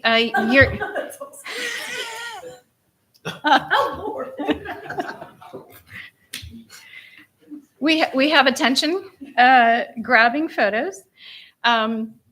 So this is a photo from last year's Ice Fest weekend. And I'm here, your tourism team has been crazy busy doing a ton of different projects, but specifically tonight to talk to you about 2 specific events and then 3 asks to accompany those events as we go into 2026. So one is the Visit Haywood Ice Fest, and the second is 6 Society of American Travel Writers Annual Convention. So jumping into it, I'm going to start by giving you a super brief synopsis of the 25 Ice Fest. And I will preface this by saying this deck in front of you is slightly dense. I promise not to go through everything on the slide, but all that data is there for you. That information is there if you want to read it later, or for folks who want to read it online, please stop me and ask questions if I'm skipping through things that are totally intriguing. So in 25, we had a variety of different events. It was the first year we expanded the weekend to 4 days, full events, literally all over Haywood County. This heat map shows where we sold tickets to just the Maggie Valley piece of the event, because that's the only ticketed event. But it's really fascinating because you can see we sold tickets all up and down the East Coast, from North Carolina, South Carolina, Georgia, and Florida, with obviously the most tickets being sold locally. We also enjoyed a 34% increase in ticket sales over 24. We love doing surveys and asking folks what they think. So we emailed those 3,000 plus people that went to the Maggie Valley specific event and said, while you were here, what else did you do? And you can see that 44% of them went shopping in our local stores, and 51% also went dining in our local restaurants. So hosting events like this, even though that particular ticketed event was at the Maggie County. This year, subscribe to a new tool that allows us to calculate the economic impact, the visitor-focused economic impact of ticketed events. It's super important, critical. It's kind of like input, output data in, you get poor information out. Because we sold the tickets to the Maggie Valley event, we were able to use that ticketed data to calculate the economic impact of this 4-day event in January, which, as we all know, is our slowest season of the year. So this is where I'm going to skip a whole lot of stuff, but this particular tool was created and Destinations International. It is specific like us, and it really helps us hone in on that visit. There's 3 different types of economic impact. The tool tells us direct and total. Total is adding up direct, induced, and indirect. I'm not going to read through all that, but it's there for you. If you really want to know about it, I'll be happy to talk to you about it later. It froze. To the back of the room, that's where the computer actually is. Aha, thank you. Okay, so we know over 3,300 people came to the Maggie Valley Festival grounds. What this tool does, we also know them were locals and 50% were not. So we input our data, the zip codes of the folks who attended the event, and it tells us that 1,664 of those attendees were visitors. So that's what's going to use to calculate the impact. 1,200 of them were day visitors, 433 were overnight. Because it's a 4-day event, the tool can estimate, based on all of the algorithms in the tool, that there was a room demand of 885 room nights. This leads us to a direct impact of 110 jobs supported, local taxes of over 17,000, and direct business sales to Haywood County small businesses of over $434,000. And then the total economic impact, which adds up all of those other pieces that come with an economic tool, 138 jobs, 18,000 plus in local taxes, and over $500,000 in direct spending in January. And that's spending just by visitors. So if you think about our locals, we're also out and about at this event, also spending money. So it's pretty significant to host events like this. So as we look ahead, we're looking to host this event again in 2026. And yes, we're pleased that it has actually won 2 awards, which is super exciting. In addition to talking to visitors who attend the event, we also want to talk to our local businesses. So this past summer, we surveyed, and this is Waynesville specific, Waynesville businesses, and said, all right, we heard from some of you that we shouldn't do it, we should do it, it was too long, it was too short, all of the above. But you can see that the majority of the folks who responded to our survey said, yeah, 5 to 8 p.m. on Friday night sounds great. So that is our proposal. Doing it again. We also said, if we do it, will you stay open? Because the whole purpose of us doing all of this work, I know Beth experiences this a ton as well, is to get people to go to our local businesses and spend money. So since 94% said they would stay open, we figure that's a good sign. And we also heard from a few folks that we should not close the street. And we also heard from others that we should. So we put it to the test. And you can see that 28 of the folks who responded to our survey said, yes, please close the street. And only 6 said no. So again, we will be officially requesting that we close the street. Okay, switching gears to our second event. And I know I've shared this with some of you, but Visit Haywood put in a bid to host the 2026 Society. For 70 years, only been held in metropolitan areas. It has never been held in a rural community covering 5 towns. So we won. Oh crap, because there's a whole lot to do with hosting this convention. They'll be staying at Lake Junaluska in the Terrace Hotel and the Lambeth Hotel. They'll be doing what most of us do when we go to conferences, professional development during the day. But for the other 5 evenings, we get to bring them out and about to experience a lot of what Haywood County has to offer. It is an international convention, even though they call themselves the Society of American Travel Writers. I will share the last 3 destinations that hosted it were Detroit, Michigan, San Juan, Puerto Rico, and Istanbul, Turkey. So it's pretty incredible that they're coming to the Western North Carolina mountains.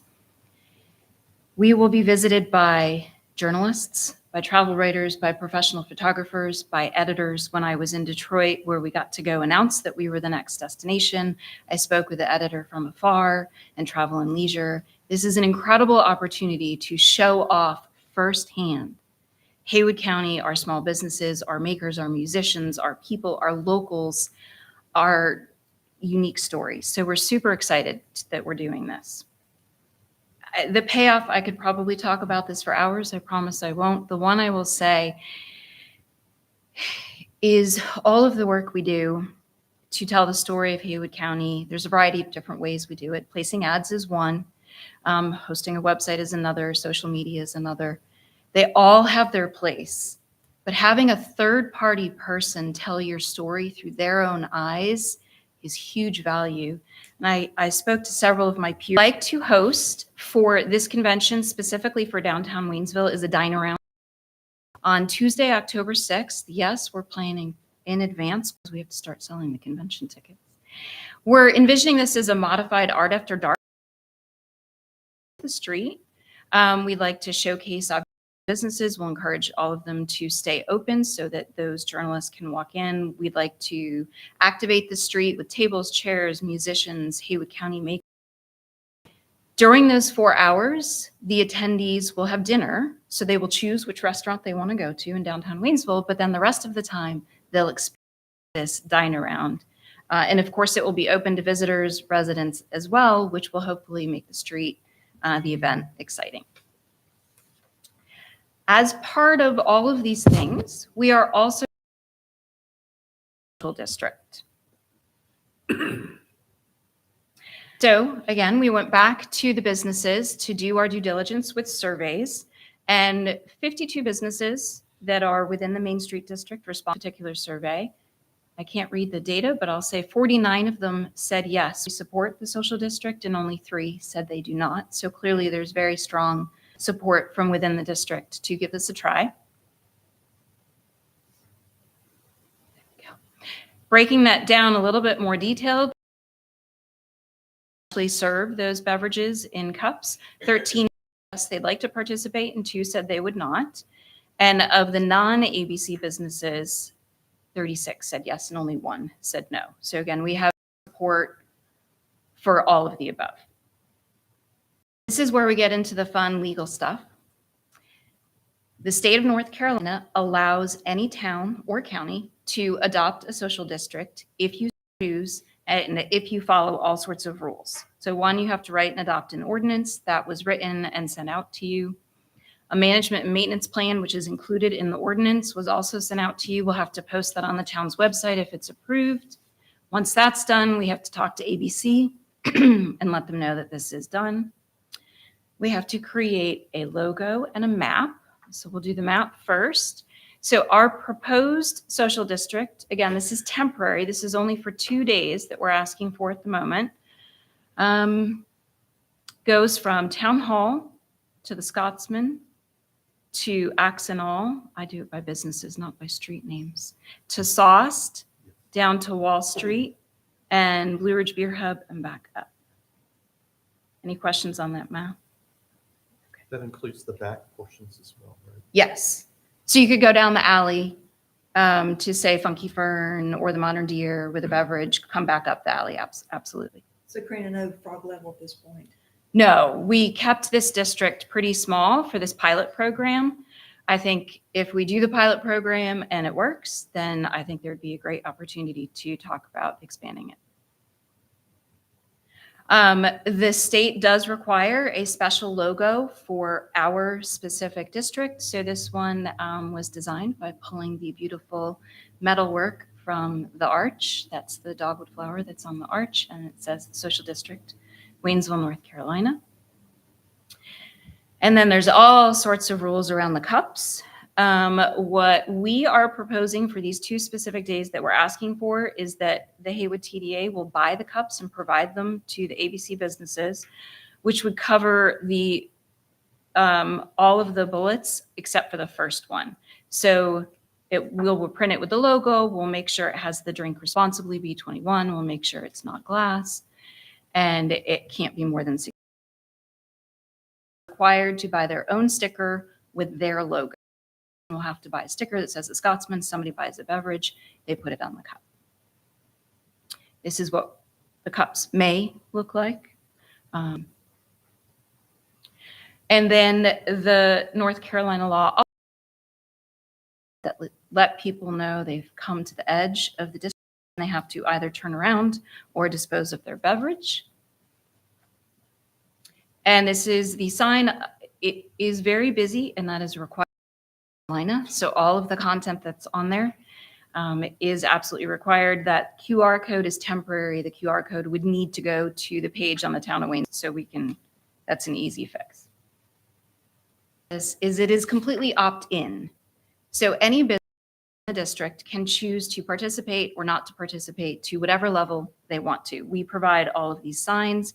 They can even choose, say, for the Ice Fest, SATW, not to, or vice versa if they so up to the business to accept or not accept, or to sell beverages or not to sell beverages. And finally, in summary, program to elevate different events that are being hosted and to definitely bring us on par with more weatherproof. We see a lot of opportunities to give this a try. So with that, our specific ask is to both close the street and activate the special event social district for Friday, January 30th. The street closure would be from 3 to 10. The social district would only be 5 to 8. And then on Tuesday, October 6th, 2026, closure from 3 to 11. And then the event hours itself from 5 to 9 for the Society of American Travel Writers. And the street closure is shown on that map there. It's slightly smaller than the proposed social district itself. And do you have any questions? We actually have like 3 things on our agenda for this, correct? Right. Well, the first thing is just to accept the presentation. Which it's okay. The second would be to approve one or both of the social districts. And the next item would be to agree to close the street. I've got one question. I assume you're working hand in hand with the DWC. Yes, Beth has been at some of our meetings, and I believe every DWC board member who also has a business within the district signed the petition as, yes, please, let's give it a try. So that was gonna actually be one of my, first of all, bravo. I mean, the travel writers is just stunning. So fantastic, and really looking forward to seeing that. And I could be mistaken, but I was under the impression that DWC had not been party of those discussions, and was going to ask if that was true, that if we could be, so in the future. So Part of I'm sorry, the SATW conversations? Any thing associated with the downtown Waynesville, for example, a future ask for a social district or anything along those lines. Our board members are also keenly interested in social districting. And so, yeah, so going forward, if we can be in those kinds of discussions, would love it. So.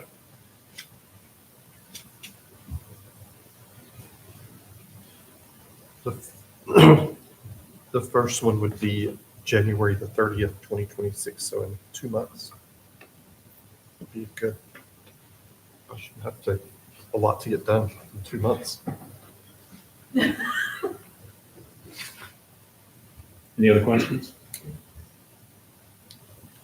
Anybody like to make a motion about the? I'll make a motion to accept the presentation. Okay. Second? Second. All in favor, say aye. Aye. Aye. Unanimous. Motion to approve the ordinance creating actually it's one ordinance, creating a social district for the Ice Block Party on January 30th and the Society of American Travel Writers on October 6th. I would move that we approve the ordinance creating the social district for both events. Do I have a second? Second. Any further discussion? All in favor, say aye. Aye. Passes. And then the special event permit for January 30th and for October 6th to close the streets. I'll make a motion to approve the special event permits. Second. Second. Anthony and John, all in favor, say aye. Aye. Okay. Thank you all very much. Thank you, And I Karina. would highly encourage you to make sure that the board of directors, the DWC, and that you're working hand in hand, because this is the downtown Waynesville group and you're going to be using our streets. So I really encourage you to make sure that they are engaged. Yes.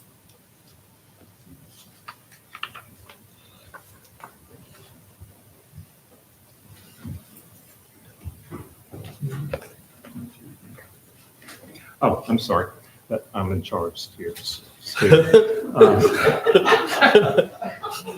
I'm not used to this. How about the Ladicos? Do we need to talk about that, or can we? They're not here, so why don't we go ahead with the police, the fire department? Okay. Yeah, I'm happy to do that. Cody Barton, Assistant Fire Chief. Thank you, Town Council. I promised Chief Mahaffey I would make this next statement. You've got the paperwork. Are we good? Do I need to? Thank you. I will be brief. I know it's late and I know y'all are hungry too. So what this is you've got the cover sheet and everything like that. We've also a little bit of a synopsis for the justification for the new positions as well.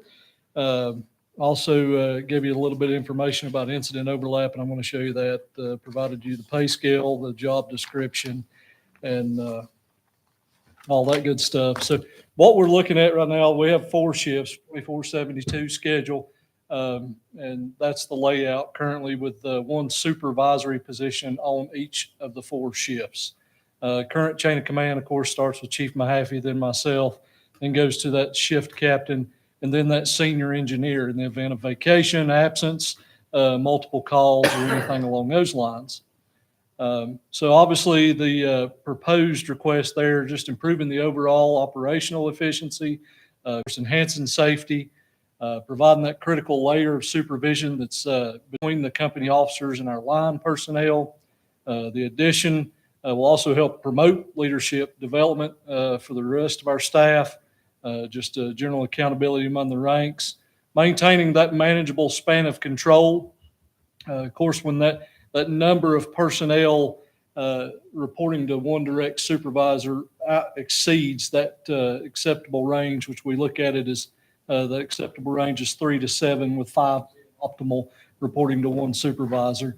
It's very easily to touch that on any given incident we have, whether it be a routine medical call or a structural fire or anything along those lines.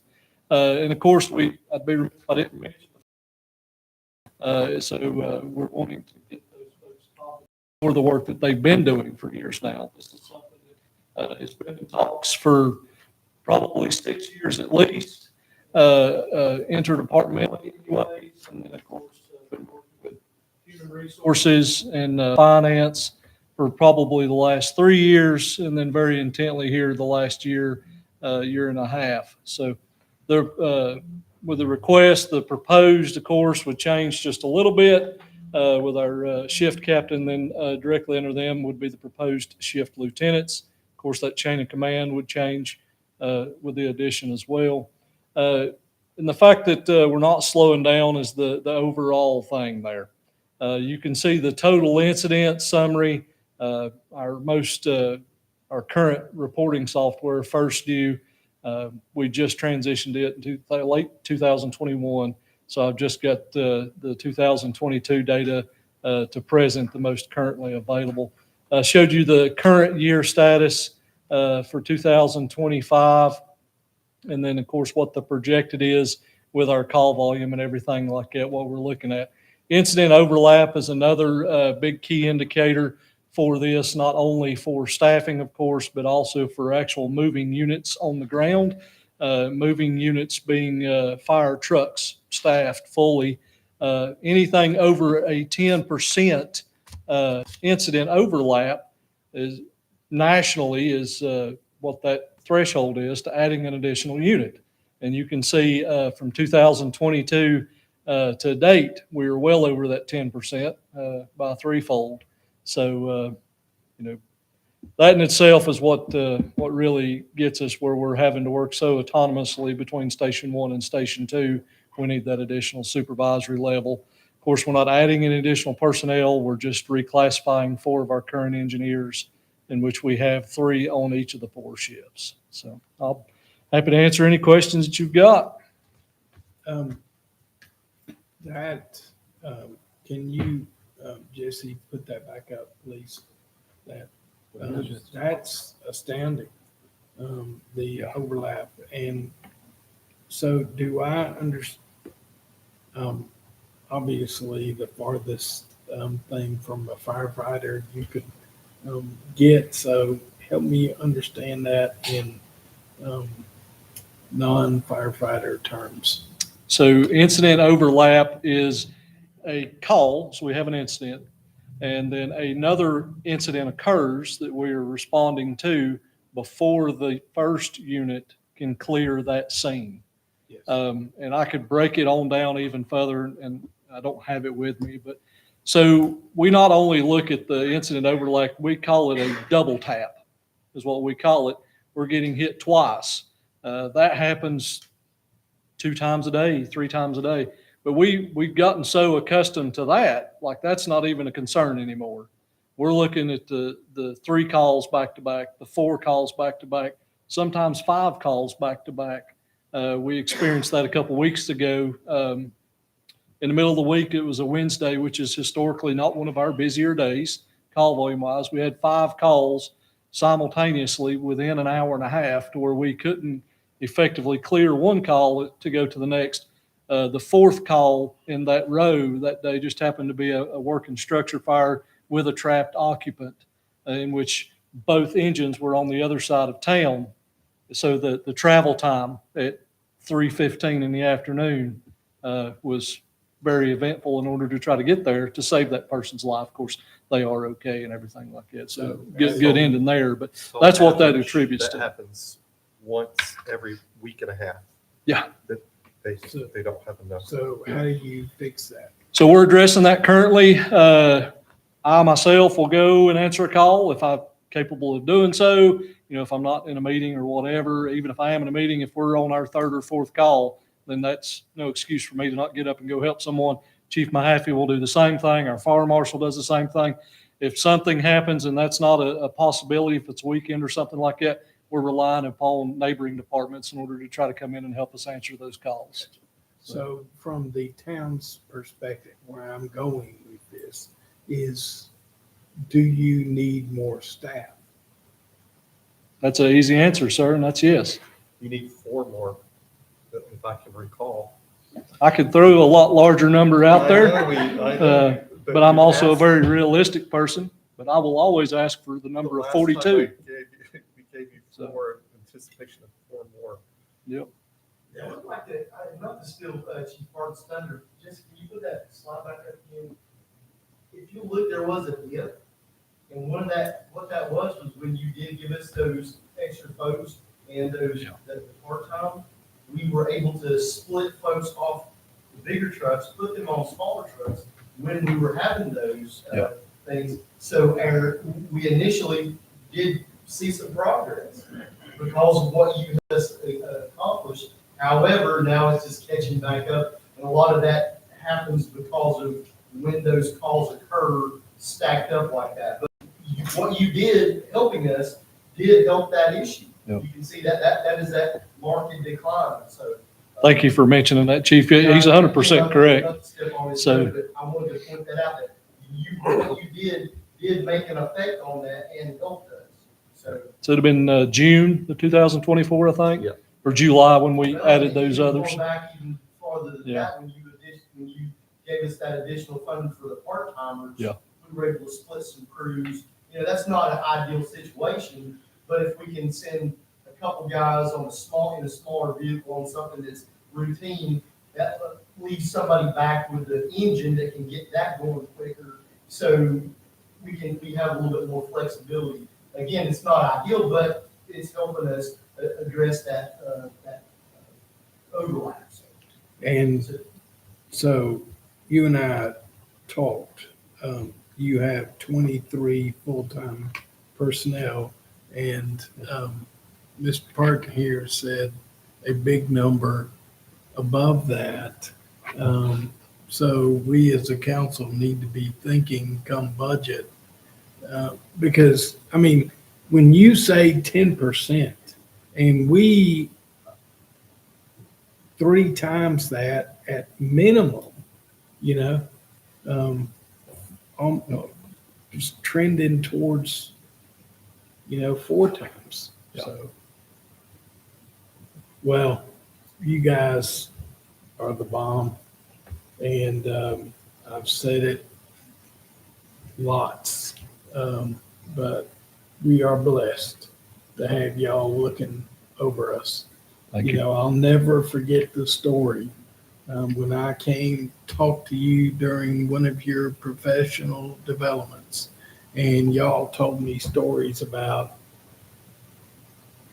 not just basic calls, making peanut butter sandwiches for lonely shut-ins, and so anyway, we got our work cut out for us.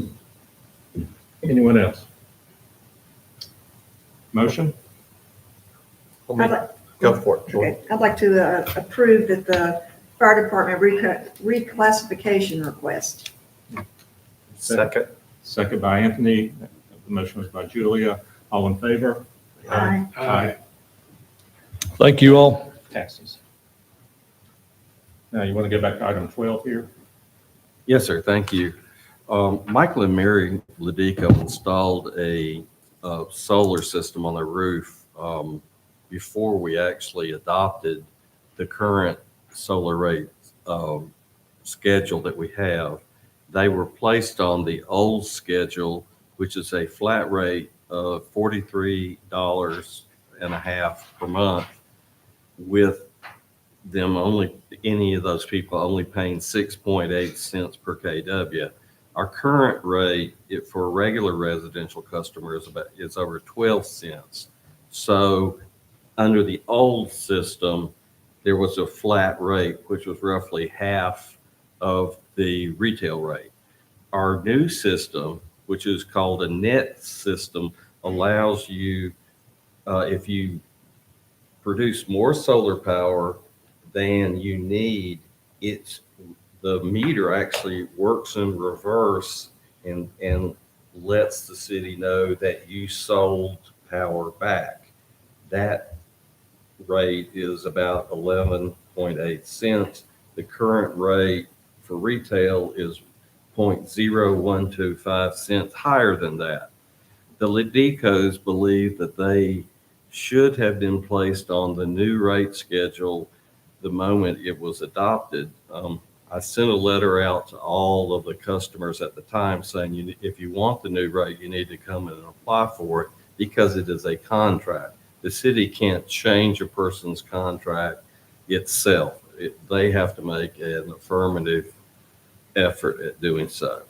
However, because we were moving into this new rate, and possibly people didn't read the letter or didn't understand it, and that there are only 6 solar customers in town, what I recommend to the board is that you permit these 6 customers to apply for the new rate and make it retroactive to when you adopted the net metering rate a couple of years ago.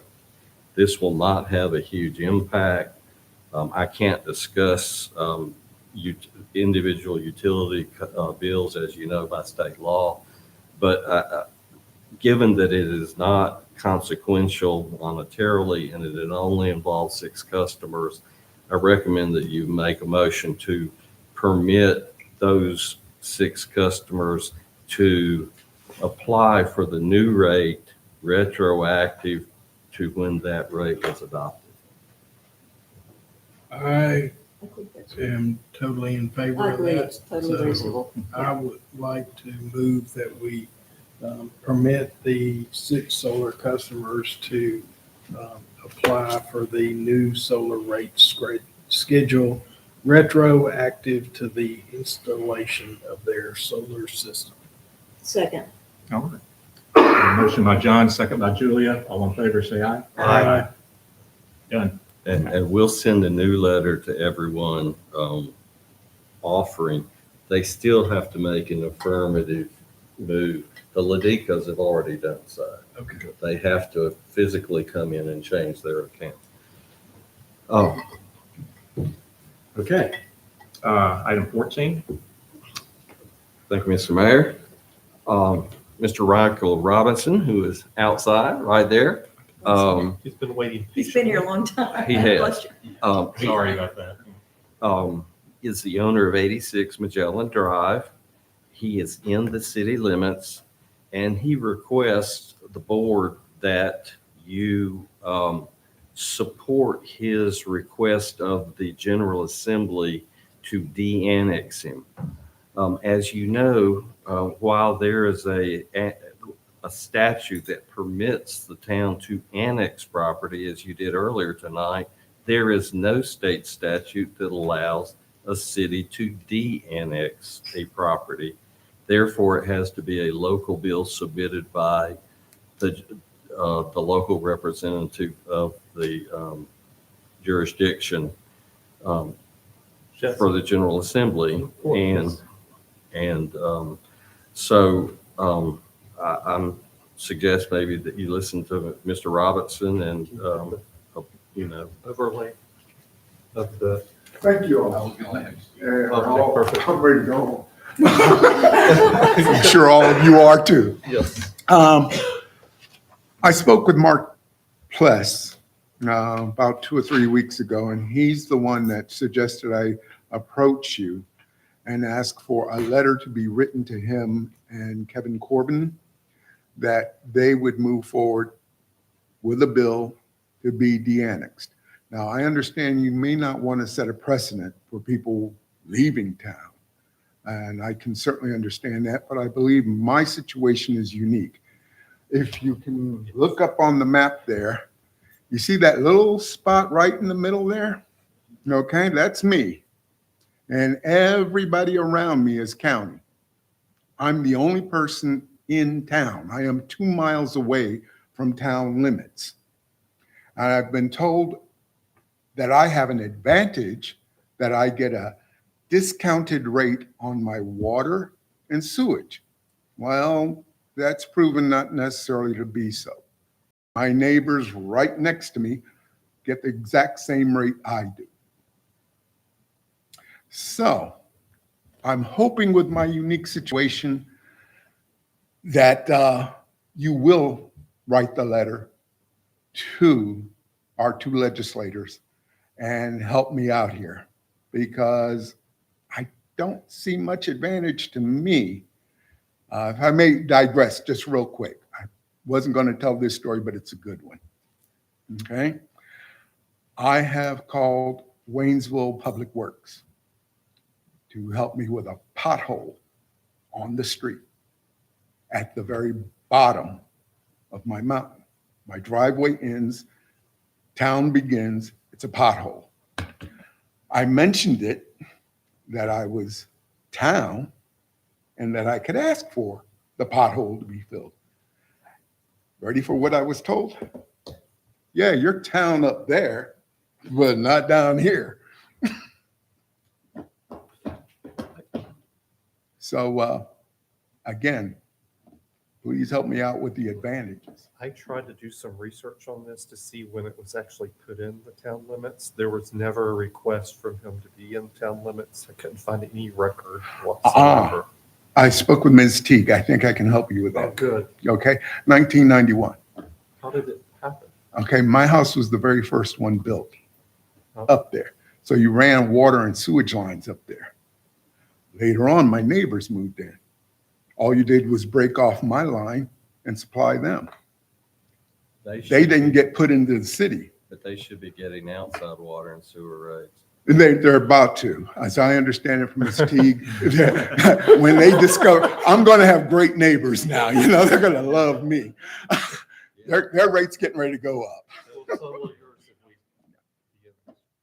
believe the property owner was required to request annexation in order to get water and sewer. I couldn't find an order where they did it though. Elizabeth found something, I know. Yeah, she did. There was no water or sewer anywhere near that. You mean So- the person that built the house? Yes. Requested annexation. I got you. I mean, when I looked at the map, I was like, wow, just right there in the surrounded by non. Yeah, 7 properties share my property lines. And I mean, they're literally as close to me as you are right now. And, their situation is different than mine. Well, I personally see the point, so I wouldn't have any problem supporting his request. So I can. So Rob, the motion was to direct staff to write a letter supporting the annexation request to our reps That's, Okay. as I understand it, what Mr. You know, it Robinson will requested. require special bill. Yes. Mark Pless explained everything. It has to go, first of all, General Assembly won't be reconvened until April. That's what I understand. And then once it goes to Mark Pless, he and Kevin Corbin will then have to draft a bill and then submit it to the General Assembly. It's got to go through. Yeah, it's going to be a process. I know that, but this is So- step one. So I will move that we direct staff to write a letter of support for Mr. Robinson's de-annexation request. By the way, I do like it here. It's not, there is no animosity between Waynesville and me. It's a lovely place. Second. You made a motion, John? Right. Yes. John made the motion. You've seconded it. I would like us to consider a couple of other things. The one is that Representative Pless has been running roughshod over Maggie Valley, trying to de-annex places up there. I think most of them are not homes. So a little concerned about that. And number two, are there other folks who, in the past, who petitioned for annexation so they could get water and sewer, which is what we require? Are they going to come and want to be de-annexed now? You won't get to vote anymore. I understand, but I voted for you.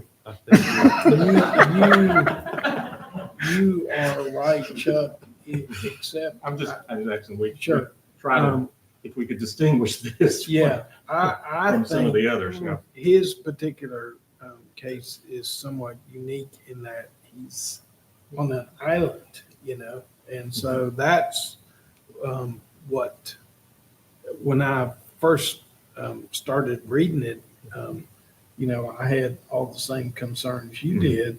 And then when I saw the map, then it just, of course, so anyway, that's kind of where I am. And who knows if it'll open Pandora's box, but it's.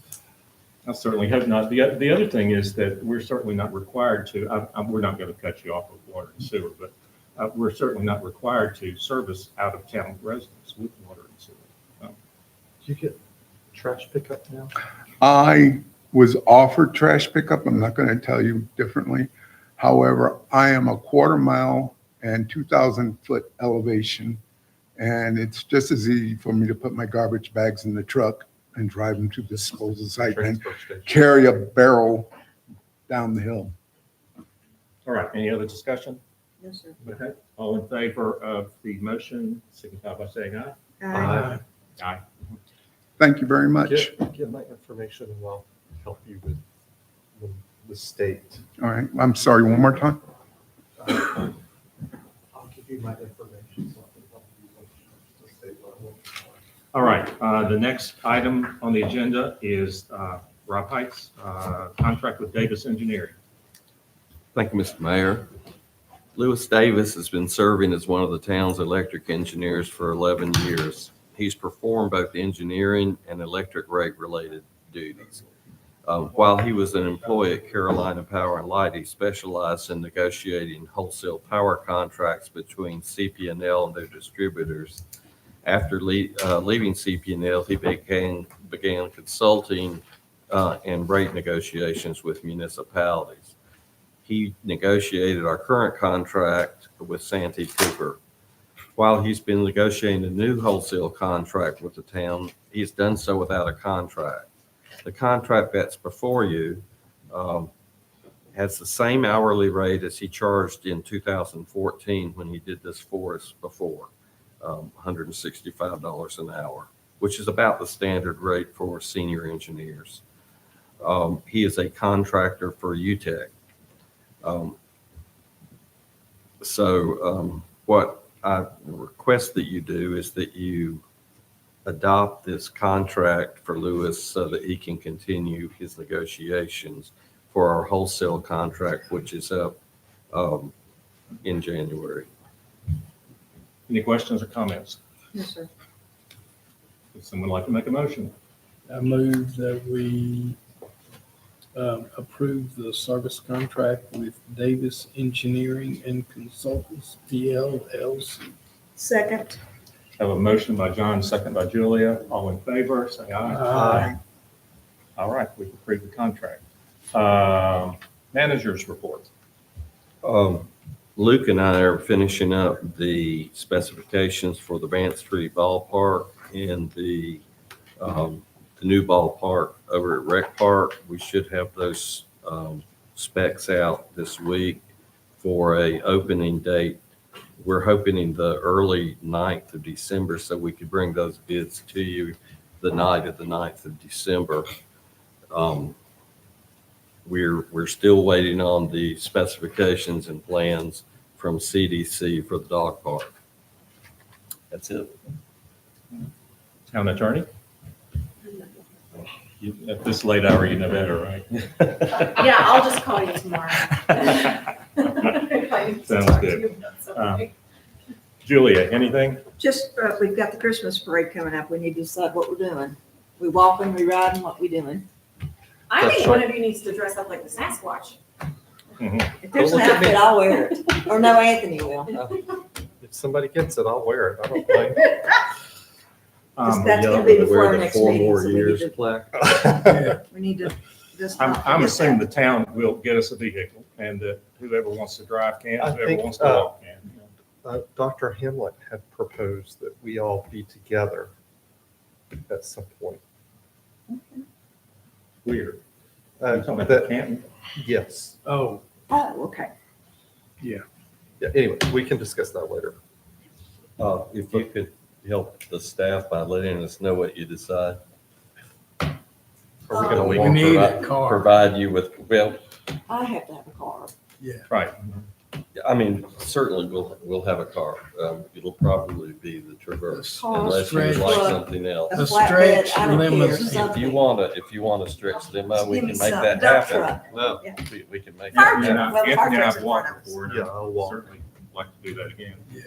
Oh, well. John, okay. Well, Julia, I guess you and Gary get the. Oh, yes, I move that we adjourn this meeting. Oh, okay. Wait, is that what you wanted me to do? Wait just one second. You asked me if I was gonna do that today, and I said, yes, I will. Let me see if anybody else has Okay. anything. I'm so excited you asked me. to So do we'll it. we'll meet at the parade sites, and I think we know where those are now. I apologize for interjecting, but while we're on the subject of Christmas and getting all together, the tree lighting is Saturday. I believe in the past, y'all have been there to help light the tree. Would you like to do that again? 5:30? Yes. 5:30? It's gonna be Sure. a shindig. Okay.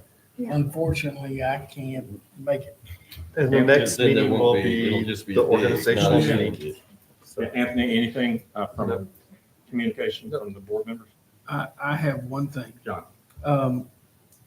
When I was walking to the rec center the other day, and I had a former staff member pull over and get out of his car and ask me about, apparently there was a decision that had been made to stop inviting former staff members, retirees, to the annual luncheon. And, Not by me. okay. The first I heard of it. I saw a letter that was posted at the wastewater treatment plant, I believe, and sounded like this former employee actually got the same letter. And so what I'm asking is if that is a thing, and this letter that I saw was not signed, it just was on town letterhead. And so if that is a thing, I would strongly ask that we reconsider that. I would never do that. No, I can't imagine how that happened. The invitation, Brittany should have sent the invitation out, and you saw that invitation. It's ready to go out. I don't think it's gone out quite yet. No, I got it today. Oh, you did get it. Yeah. Okay, we didn't Yes. go out today. We didn't give it to you. So. Everyone's invited. I got it today. Anything else? Can you investigate that? Because it was This is the posted first I've heard. at the wastewater treatment. That's I think That's that's when we get efficient. to see like. That's Lee and efficient everybody. letter. Yeah. Brittany does, as you know, a special piece of art on her invitation. It is Yeah. not done with the damn logo. Yeah, no, And, I mean, this, Lee Galloway would kill me. If I I know, know. that's what I just said. yeah. Okay, anyone else? Is it my turn now? Yes. I move that we adjourn this meeting. Second. All in favor, say aye. Aye. Meeting